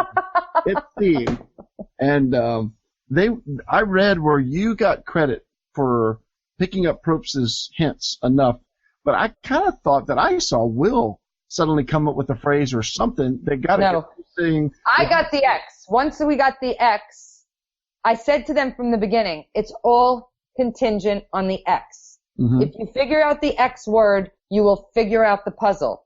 I'm from Queens. We don't do fixin', so fixin' was not part of something that I was thinking about. Yeah. And then we had an apostrophe, right? An N with an apostrophe. So you know that the N has to be at the end. So, I think they were coming up with wax and I'm like, guys, those words don't fit the puzzle. I know that X, exit. I'm like, that is not in the puzzle. I'm telling you right now, it's all about the X. The X and the N. Those are the 2 things you have to figure out. Right. And I'm thinking, and I'm like, gosh, what does he say? What does he say? And we knew it was reward. We had reward in the first 2 seconds. Yeah. And then we could not come up with anything. And then Jeff is we're there over an hour. We are Loserville. We're like, okay, this is the dumbest you can be. And then he's talking. And I'm thinking, and I'm like, I got the X. As soon as I said fixings, I went around to the front, I got the letters, and as soon as I told Will what it was, we got the puzzle in 2 seconds. That's funny. So what were we seeing then? But so they David, were staring at us like we were losers. Even production was like, oh my God, they are so dumb. I can't even take it. Well, yeah, Probst practically told you what it was. I mean, literally, he was going to just come around the table. Yeah. I was getting ready for another commercial. I thought we were going to commercial break or something again. And then he was about to go, okay, take all the tiles off. I'm about to tell it to you. The first one to get it on the board wins. And then when I was talking to some of the guys afterwards, they're looking and they're like, they saw my face and they knew that I got it. And they're like, okay, finally. Yeah. Well, I thought what was really funny was Sierra was over there going, I'm not even listening to him. I'm not even listening. And she said the word fixing at one point, and I think they told her not to. She said the word fixing in like the first 10 minutes. Yeah, exactly. And they just discounted her because they didn't think to add an S to it. Okay, so this is where you get the guilt trip of not giving Rodney a belated birthday present to go on the reward. My question is, was Will ever asked? Because Will's the one that said, you'll get my reward if I win previously, in the previous episode. Interestingly enough, I was like Miss Guilt, you know, like it was all about me. And I literally struggled over that for 20 minutes. Really?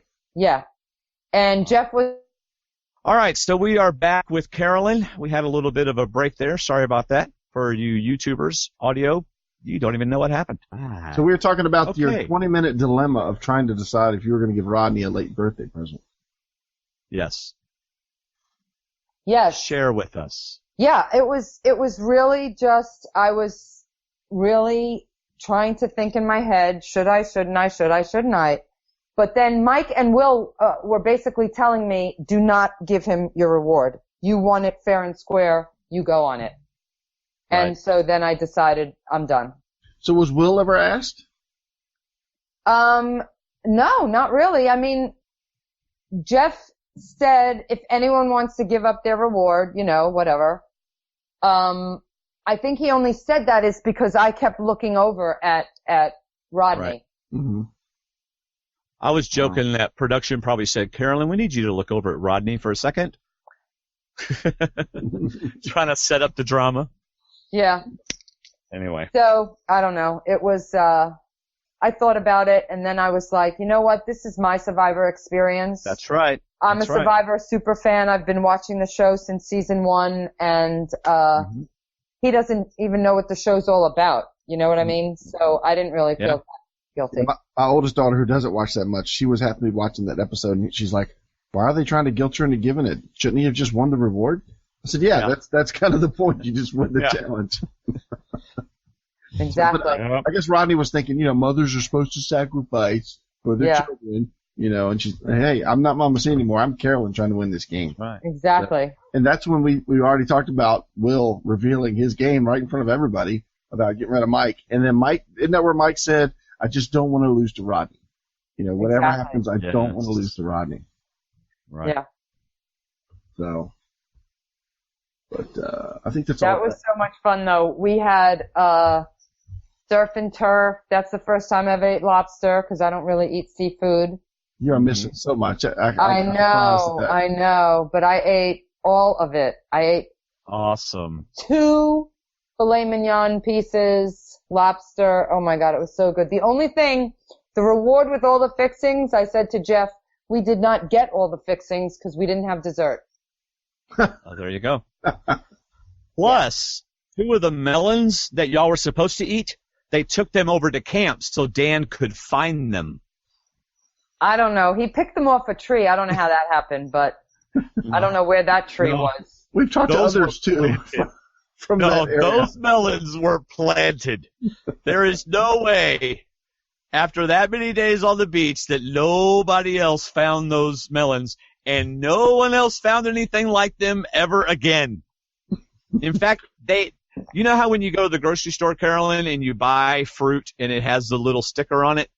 Yeah, I saw 4220 on the melon.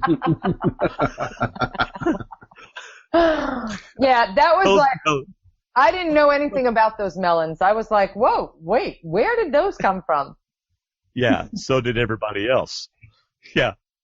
In fact, they probably had to shoot him coming into camp 3 times. No, Dan, you can't say we handed them to you. You've got to say you found them. Yeah, that was pretty funny. Yeah. Now I'm like some kind of a Rodney. I'm all back. You know, I've had my food. That's all I needed. Yeah. I'm like, I yes, needed with baby. some melons. This all is Rodney season, needs. This is a season of impressions. It's hilarious. Yeah. So Dan goes at the end of that episode because of your idol play. Finally get to play your idol, get Team Cholera even more points than you get to the finale. But before we get to the finale episode, how did you watch Survivor this past season? Did you go out places? Did you watch at home? How did you watch it? Oh, I was out I think I only watched one time in the house. Mm-hmm. Yeah, we had like watch parties every week in Kansas City. Oh, yeah? Awesome. Yeah. Nice. And it was so funny because every week I was telling people I was getting voted off. Yeah, you people love to do that. Yeah. Tony did that to us early in his season too, and it almost worked. Which one? Tony messaged me once midway through Kagayan and said, "Hey, do you know how long these exit interviews last, or how many I have to do?" And I told Dwayne, I can't believe he just messaged me that. What is he doing? All of a sudden, and this was like 4 episodes left in the show, or 5 episodes left, and Dwayne's like, he got you so bad. Yeah. Yeah. He did. He got me good. He was very proud of that, too. He was very proud of getting you. Everyone at work that the day that Dan went home, that I was going home that day because I was an idiot, and you'll see why. And then because nobody thought I was going to play my idol. Awesome. That's what it's there for, baby. That's right. That's great. So how did you keep from laughing in Rodney's unsurvivor knowledge face when he got mad at you for not telling him that you had a secret idol? Oh my gosh. I was like, okay, first of all, he's like, how could we trust you? I'm like, are you kidding me? Like, did you just say that out loud? Because every single solitary one of you voted for me right now. Yes. So when you look at the camera guy, did you get that on camera that he just actually asked me that question? I'm like, okay, look, I am just going to play it off because at this point, even with Mike and I, we still don't have the numbers. So I can't be pissed off at anybody. Right. You know. Yeah, you played it well. That's why I say you got to see Dan react. So you knew like, hey, sorry, it's just my game, but we're still tight, right? Yeah. We're still good. Mike goes next. Right. You absolutely played it perfectly. Because some people would have gotten mad and would have taken it personally and I'm not going to be with y'all. And you're just like rolling off the back. Here we go. Yeah. Let's play the exactly. game. Yeah. And the thing is, I wanted a little bit of drama at Tribal Council because I knew that Dan was going to play his advantage. Mm-hmm. And so I was like, remember when he went to play his advantage, I put that face on like, oh my God, I'm screwed now. Now I'm surely going home, and I'm thinking, go Carolyn, go Carolyn, go Carolyn. You were thinking, whenever I'm at the watch party, I got to do this face for that watch party 9 months down the road. Exactly. Yeah. That's when you're telling your kids, hey, make sure you get me on video doing this face at the party because it's going to be great. That's awesome. And then when Dan gets up to go, you turn around and say, hey, don't forget that's that extra vote. Yeah, we all know about it. It's the extra vote. Exactly. And Probst is like, don't say that out loud. Don't say that out loud. Yeah. So, are we to the Mike move where he pulls a Colby and brings Carolyn with him yet, David? Are we there? We're almost. I want to just give my thought, and I gave it to Mike too, that I thought I love the family visit. I just love that part. To me, it's as good, if not, which was better, the letters or the family visit? Had to have been the family visit. The family visit, yeah. Yeah, without a doubt. And I loved it. I didn't mind it being part of the challenge reward, but I really thought the advantage from the win was way too big. I thought getting any time with that maze was just too. Was it really? It didn't even look close in this episode. It wasn't close. Yeah, it wasn't close at all. Literally, he had his first medallion in like 2 minutes. Yeah. And, we were just like so clueless. And then Rodney bumped into him like twice and got 2 medallions just like that. Yeah. Just by happening to be at the right place at the right time. When I went out, I went to the necklace first. I found the immunity necklace in like 2 seconds. And then I'm like, shoot, I can't even go for that one. So then I had to start over. Yeah. Yeah. I would have been more. I don't like it in the finale anyway, where you get an advantage to an immunity challenge. I'd rather it be at 6 or 7 immunity challenge. But I would have rather his mom go out and get 30 minutes of studying the puzzle and then come back and tell him what she saw. Versus him actually physically going out there and feeling the boards, feeling the distance. That was just way too big an advantage. Because all you had to do was count the number of steps. Exactly. And then am I close to, all she had to tell him was when you get into open space, you're home free. Yeah. Like that was the key. He knew. Like when I was going there, I was trying to find, like the sides because I figured that it has to be onto something. I didn't even, consider like open spaces. Yeah. Y'all didn't get to look at it at all before you started? No. I mean, y'all, like, even when you're in the middle or when they're talking to you, you can't see the medallions? Nothing. Before we got to that puzzle, we were already blindfolded. Wow. Yeah. So, wow. I mean, that was huge.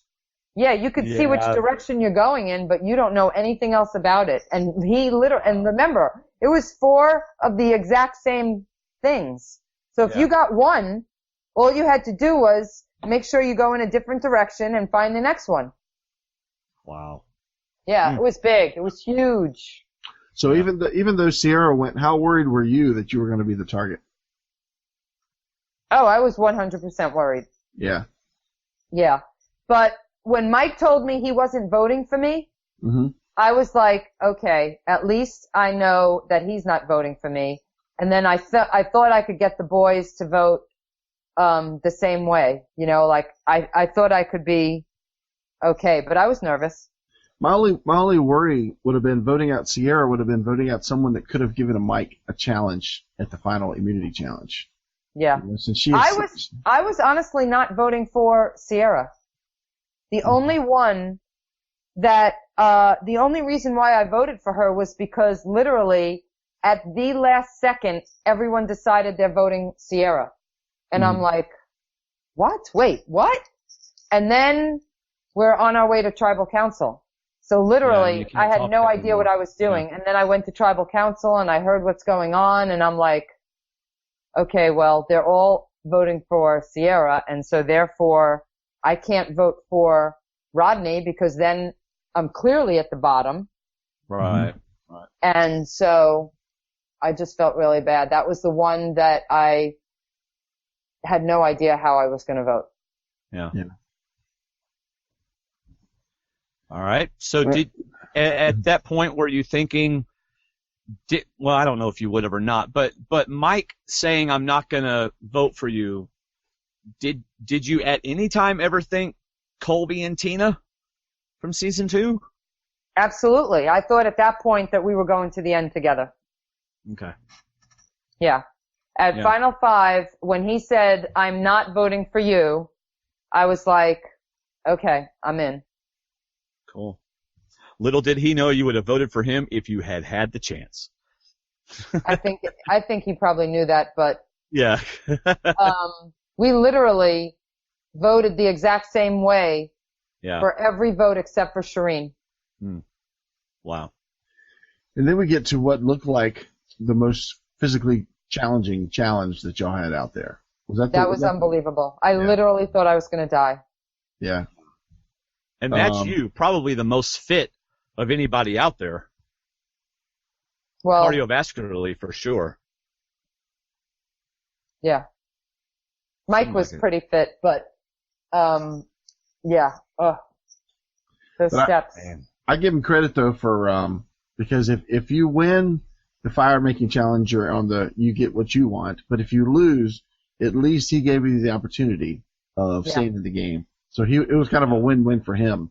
And Dwayne made the comment when we were trying to get you back on the air, like how funny was it about the fire story that would come back that you would need fire again just to stay in the game. Yeah. Exactly. Isn't that funny? Yeah. That's funny. Yes. I mean, it's pretty crazy.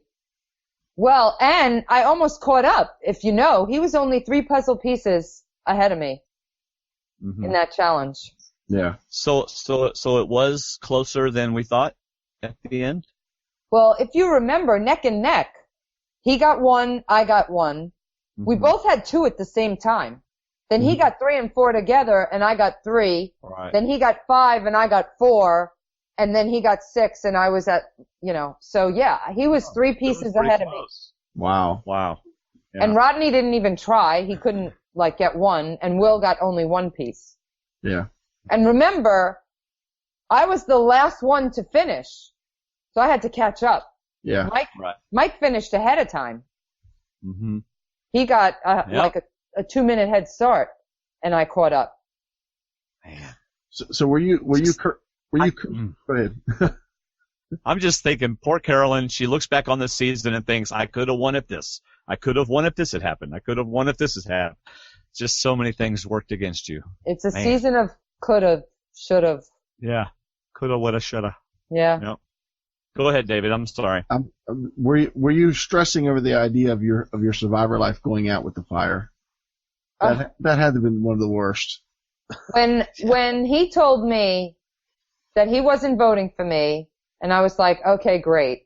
And then I found out that Will and Rodney were voting for me, and I'm like, oh my God, I'm going to have to do fire. And clearly everybody knows I'm on the white collar. We're clueless, remember? Mm-hmm. So I'm like, oh my God, my life sucks. What am I going to do now? And I'm like, okay, well, you know what? It's all about game face. You gotta make it happen. So I went and I got my 2 flints and I got fire in 2 seconds. I made 2 fires in like 10 minutes. And I'm thinking I'm all that in a bag of chips. And I'm like, You know what? All right, listen, you practice 3 times. They always teach you 3. Make a 3rd one. You're good to go. Then you can go back to camp and be all happy-go-lucky. 2 hours later, I could not make the 3rd fire. Could not make it. I tried for 2 hours to make that 3rd fire, and I could not do it. And now I'm panicking because it's getting dark out.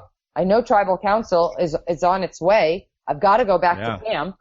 And I'm like, oh my God, this is do or die. And I'm in die mode right now. So I go up to Will and I'm like, Will, you know I deserve to be here. And I'm screaming at him. I'm furious.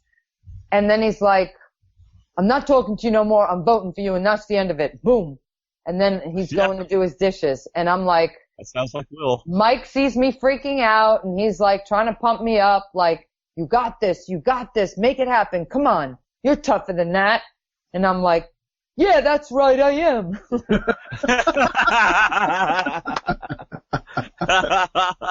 But you're not feeling that way. I was not feeling that way. And I was like, you know what? At least I'm going to go down with a fight.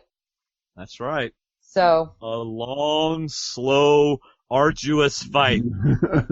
But you know, I think watching it, I think that fire was better than the immunity challenge wins. I think that fire was just, it would have sent me over the edge. Well, when I looked back on it, when I saw how close Rodney's fire was to the top, and his like rope was burning a little bit, I'm like, oh my God, I can't believe it was so close. His whole stick was burning, holding up the rope. I mean, I thought he was going to take out his and yours at the same time. His was really taking off. And then, I mean, it was just a miracle because he gets his fire first. Like, and he almost had it like earlier, but then he gets his fire and I'm like, oh my God. So I'm not panicking and I had taken all the magnesium.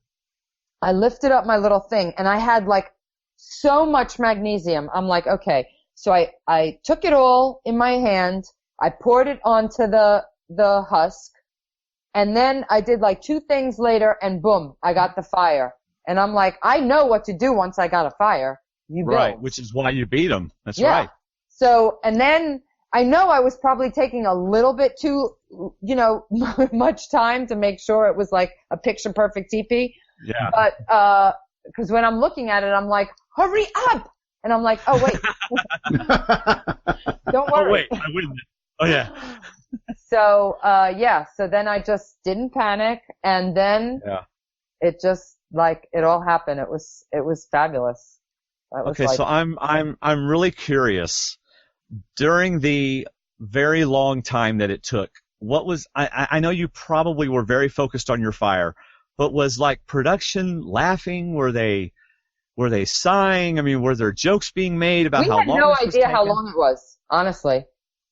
So everyone had their game face on, even the cameraman, Jeff Probst, everybody was... I mean, I didn't even look up. I looked up for like 2 seconds because I broke the flint. Yeah. And I think everyone thought I was going to chop one of my fingers off. And, 'cause I was like, pew, pew. Yeah. But, if you swing far enough, you take Rodney out. It was dead silence. Dead silence. Okay. Except for the jury. The jury was reacting. Sometimes the juries made noise, which Well, they're not supposed to. I heard Shireen say something like, "Oh, Jeff said that Rodney had fire," and then I'm like, "Oh my God, I can't believe it!" And then I kept going, and then Shireen screams out, "Oh my God, Carolyn has fire!" And then then Jeff was like, "Wait, what?" And then he looks over, and I guess he's, like, "Oh my God, Carolyn has fire." No, Carolyn's not supposed to have fire, just the man. The man's supposed to make fire. So. Oh, David. I mean, come on. A, to get a fire-making challenge, that's production dream. Oh, yeah. And then B, to get fire at the same time, they were just like, you can't even ask for anything more than that. Exactly. And then it was so close. It was like the best close. ending to a great season, Wonderful. Absolutely, absolutely. So how mad was Rodney? Oh my God, it was awful. Yeah, he was pretty upset. Yeah. There was at least you're going to eat. Yeah. There were some explicit words. That was funny. Mike's like, "Good job, man." Yeah, whatever. Yeah. Yeah, that's the clean version. Yeah, whatever. Yeah, exactly. Yeah. Wow, what a season. What a season. All right, final tribal council. Y'all get to make your speeches, which we didn't get to hear. Were you happy with your speech? We didn't make speeches. Oh, is that right, David? Oh, well, obviously it's right. You just told me. I thought Mike said y'all got to do speeches. You calling me a liar? No, I'm not. I'm confused. Oh, I thought we were told y'all did, and they just didn't play them. No, we didn't. We didn't get any opening remarks. I think that actually hurt me because I think when I look back at what I said at Tribal, I think opening remarks would have helped me a little bit more. I don't think I got to be as genuine as I could have been. Although, I don't know. Right. Mike winning 5 in a row, it might have solidified the deal. I think it was clear what people had discussed it back at camp at Ponderosa. Yeah. I mean, I think it was pretty clear that they were wanting it to be a landslide. I think what annoyed me a little bit is people made it seem like it was going to be very close to me. Yeah. So I think they had me believe that I had a shot all this time. Well, now part of that's also CBS production, monitoring what questions they're allowed to ask, and they're wanting them to make it sound like it's close for the quality of the show. I mean, wouldn't you think that's part of it? Or are you saying even after, like between then and the finale on the air, that they still made you feel like it might have been think close? Even after, a lot of people made me feel like it was going to be close. Okay. Yeah. Well, that's unfortunate. Yeah. So what did you think of Jen's, not really her question, but her statement to the jury? How did you feel about that? I thought it was all based on the fact that her and Mike and Shireen had, bonded over like one episode. Mm-hmm. Yeah. I'm not a huge fan of that type of speech. It happened in Cagayan as well, and it happened this time, and I mean, I don't know how much influence it had, but I'd rather hear from the finalist. That's all I want to hear. Joe didn't ask any questions either. No, he said, "I want to hear the truth. I want to hear what you really got to say." And then he walked off. I'm like, "What is that?" Yeah. It's not even a question. Yeah, nobody asked. I mean, I think only Haley and Sierra, Tyler, Rodney asked one. If anything, if I'm on a jury like that, and I know Mike's going to win because we're all at Ponderosa talking, and I know Will's going to get one vote because Rodney's going to vote for Will. If anything, I try to give you second place. Exactly. So you don't have so you don't have to split money. Right. Which is what happened last season. So I mean, if anything, two people could have said, okay, we're going to vote for a Carolyn so that she can beat Will. but yeah. Yeah, I can mean, see, yeah. you know, not for nothing, but I think I was clear second, hands down. Yeah, Oh, absolutely. yeah. And one could argue that strategy-wise and gameplay-wise, other than, you know, challenge beast-wise, that Mike was a challenge beast. But, you know, he should be beating me in challenges, quite honestly. Right. You know. Right. Were you disappointed Well, that that's there exactly weren't what more endurance challenges? Was I what? Disappointed that there weren't more endurance challenges? Or do you think there was a pretty equal balance? I think there's some of those challenges that if I had to do over, like, you know, like some of the balance beam ones, I was a gymnast. Like, for me to fall off that's just so dumb. And I think it was just, you know, when you're a gymnast, you try and go really slow and precise. And I think in some of those, because the bars were so much smaller, going slow is worse. You have to just go quick and get across it, you know? Yeah. And you know, like just some of them were just, I made dumb mistakes, you know, whatever. You know, going back to your previous point about how Mike out challenged you at the end. That's exactly what my son said. My son's like, Carolyn should have won. This is my oldest son, Nathan. He's very black. Well, he's a very black and white person, right? This is right. This is wrong. She outplayed him. If he had not won all those challenges, she clearly beat him, and she should have won. And I mean, this is my son that thinks Russell Hantz got robbed. So, but oh man, you had me for a while there. No, but what he says is he outplayed, he outwitted, and he outlasted everybody. He should have won. And what Nathan is saying is Carolyn outplayed, outlasted, and outwitted everybody. The only thing was that Mike beat her in the end, and like you said, he should have beat her at the end. You know, so as far as challenges, you know. So my son definitely agrees that he wishes you would have won. There, second. Hey, you have another Nathan. chance. I will tell him to listen. Yeah. So there you go. You know, again, listen, Mike played a good game too. I'm not going to take that away from him. If I was going to lose to anyone, it would be Mike. That was good game. We played a great game together. We had a great time together. Right. I mean, I clearly should have absolutely 100% came in second place. No question about it. And I should have been on second chance. But you know what? It rains every day in Cambodia. There's, probably it's horrible and maybe it wasn't meant to be.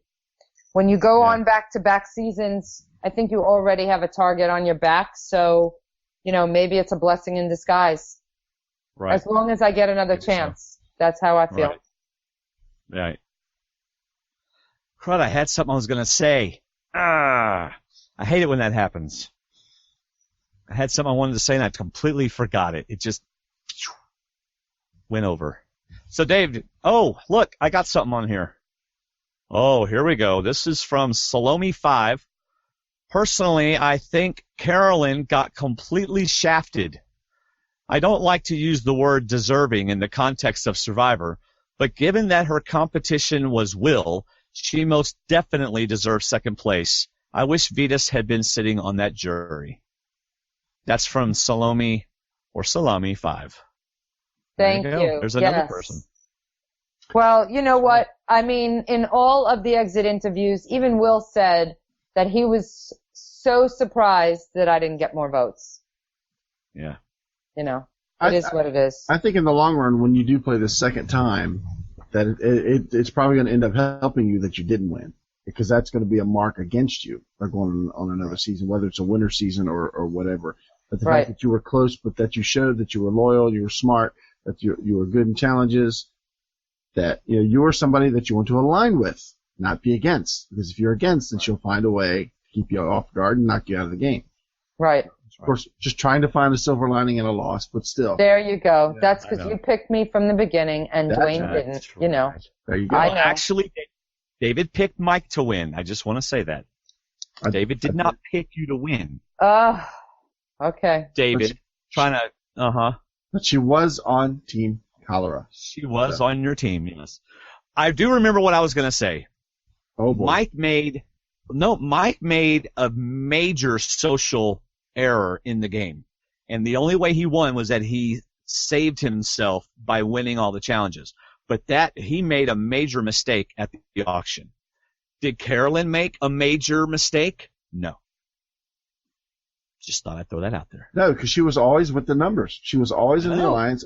And even when she had a chance to slap Rodney and say, "You're an idiot. I'm never going to tell you about an idol," she didn't. She laughed at him and said, "It's okay, baby. Everything's going to be fine. We're still good. We're still going to vote out Mike when he loses."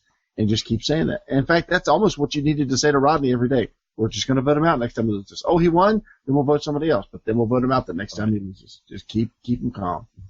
Yeah. All right. Oh, hey, check it out. Remember Salome 5 is Rachel, the one that made a comment earlier in the show. Sorry about that, Rachel. On my stream, it doesn't say your name beside it. It just says Salome 5. So, but it was Rachel who said that you deserve second. She's the one that made the comment about the sexism stuff. Thank you, Rachel. Same one. So, awesome. Wow. Anything else, David? She answered most of the questions that we got sent to us. Yeah, I think so. I think she fully understands that we loved her gameplay and we like watching her play. And so glad that you agreed to come on. You've been friendly all season, and I really, really appreciate that. That makes the season even more enjoyable. Yeah. Yes, thank you. Carolyn's part of our Facebook group and chimes in every once in a while. I do. Now I can chime in a lot more now that I'm open to talk about Survivor. That's right. So y'all in our Facebook group, ask her some questions. She'll answer them. There you go. I do answer. Yeah. If she likes your comment, you might get a yeah, baby. Yeah, baby, that's true. Hashtag yeah, baby. So was there anything that we didn't ask you that you wanted to say tonight, or any questions you had for us, or anything that you wanted to say that we haven't given you the opportunity? Now's the chance. You know what? I just I've listened to you guys all season. Honestly, I was one of those Survivor fans that I never tried to find out who was on the season ahead of time. I turned on the show every Wednesday when I had to. I never even knew these groups existed, quite frankly. Mm-hmm. Right. And so until, I guess I learned through Shireen and Max and everyone else on the show what's out there. So I really enjoyed your podcasts all season, and it's interesting to hear what people see and how you guys, because I remember looking at my first Meet Carolyn video, and I was like, oh my God, that is like the dumbest video ever. First of all, me swinging on a tree, like when they said swing on the tree, I'm like, oh, that is so not me, but okay, I'll swing on the tree. Right. But I thought it was kind of interesting how people, that don't know you kind of, get to know you slowly but surely. Right. So. Right. Or get to know you. Get to know the you that CBS wants us to know. That's right. Now you know the real me. Yeah, that's right. Well, we always laugh about how all of you Survivor players must get a kick out of us trying to figure stuff out, because we don't know all this, we don't know everything. We weren't out there, and so we're speculating, and y'all are sitting there listening going, y'all are so off base on this, so I'm sure y'all get a lot of good laughs and text each other during the shows. We do. It is kind of interesting, because you're like, wait, where did he get that from? That is so not true. Or I don't know money. Wow, he figured that one out. Yeah. Yeah, and you're listening every week as David rejoices that you still have an idol. Oh my God. When I was cracking up, because when I saw his team, and I was like, okay, all my confessionals on the first episode, and then the idol, and he had like 1 million points, oh man, after day 3. And we were like, okay. I'm like, he's going to be happy a lot. You know what? I'm going to go look and see how many points you got, because you got, David, all you had was Will in the last 3 episodes. Oh, I know, it was horrible. Once you lost Dan, all you had left was Will. You had Tyler, Dan, and Will, and I had everybody else left in the game. It was such a glorious season. Loved it. One of my favorites. But I think I probably gave you the most points out of everyone. Well, no, I was think heavy you at and the Mike. beginning, and then they took me off the show for a while. I think, Right. was it, I know Mike got probably the most points, but I think you were right Mike up there. and then Rodney. I was in probably the top 3. Yeah. But your idol, you started winning rewards at the end and going on rewards and all that kind of stuff before Rodney. I went on every reward except for one, The chocolate Yeah. reward? the chocolate reward. That killed me too. I am bringing it up. I'm about to tell you how many points you got for David. Just a second. It should be a lot. You probably got more points from me than half of his team combined. Yeah, That way. basically, yes. All right, here we go. I don't know what's going on with my computer. It's going really slow. I think it knocked Carolyn off the internet is what it did. Yeah. No, she's still there. Oh, no. Oh, yeah, right. Okay. All right. So, David, Max got you a total of, Max got you a total of 58 points. Yeah, Mike that was a got waste you of birthday. Mike got you a total of 287 points. Mm-hmm. Let's see. Shireen, 123. Kelly. Oh, 238. There you What go. You got him 238 points. And what did Mike get him? 270 something. Oh. It's because of all the individual immunity challenge wins, what it was. Oh, Well, yeah. he won the show. And he won. My biggest point getter was Jen with 138. I had a horrible team. And Dan. So did I beat Rodney in points? Oh yeah, he only got 166, so he doesn't get to go on reward. You do. Oh, yeah. Yeah, he didn't go anywhere. He just kept talking to the camera. That's about all he was Yeah. getting for points. So me for. and Mike were the 2 highest. I practically beat your team absolutely. with just you and Mike. Yeah. Yeah. Yes, basically. Well, my total score was 746. So no, David, you didn't beat I me. said I practically beat you with Yeah. just those two. Whatever. All right. He sounds Man. bitter, David. He sounds bitter. That's okay. I'm used to it. It's a Hey. daily thing. I should have won. I Yeah. played a better game. Thank you. And That's just me. because I am David- still bitter. And just because David did better at challenges than me doesn't mean I should have lost. I should have at least Well- gotten second. You have a point there. You know what? Yeah, there you go. See? Yeah, the I angels can- are finally singing. I can change my tune just like that. There you go. Finally, a guest agrees with me, David. It's so nice. I know how you Making feel. you happy. That's Mama's job, just patting you on the head and keeping you happy. Mama C. That's right. Well, Mama C, thank you so much for your kind words. Thank you for listening all season. That is just amazing and humbling to us. We are amazed that it's just very humbling that the actual Survivor players listen to our show and enjoy it. There 'Cause you go. We just love doing it, and we're glad that y'all enjoy it too. So. And next Thank you so season, when second chances come around, I'll be critiquing our little second chance people with you on There your you show. go. You'll have Come to on. invite me on one There you day. go. Oh, we will. All right. All right, we got Yeah. you and Mike lined up for that so far. There you Yeah, go. that's going to be great. That's going to be great. So, David, you have any final words for Mama C? I can't say thank you enough. She's been so kind all season. She got me so many points all season, and it just made me happy. And then all she does is keep smiling. So what else can you say? Yeah. She does have beautiful teeth. Yes, When you Oh, smile, thank it's just you. like beautiful teeth. lights up the room. All right. Well, as you know, we don't have sponsors, so we truly appreciate our D&D patrons as well as all of you who shop Amazon using our link, stwdd.com/Amazon, and for our Canadian friends, Amazon CA. That's all you got to do. Join our Facebook group, stwdd.com/Facebook. You can meet Carolyn there. Who all? Let's see. We got Carolyn. We've got Dan. We've got Max. Who else from this season is in Tyler's there? on there. Tyler. We got Nina. Mm-hmm. Some others, I think. I just don't remember them all, but we do have a lot of them. So check out our other podcast, Movie Talk with D&D. We just did Summersby, which, the movie may not be all that great, but the fact that our wives were on the show, you can't beat it. Great show, especially the last 30 minutes. Oh my gosh. Pure comedic genius. Our next movie, Blade Runner. So Thanks again for listening, everybody. That's all I got. How about you, Carolyn? That's all I got. Thank you. How about you, David? Yeah, baby. Yeah, baby. Yeah, baby. Bye, everybody. See ya. Bye-bye. Oh, that was so good.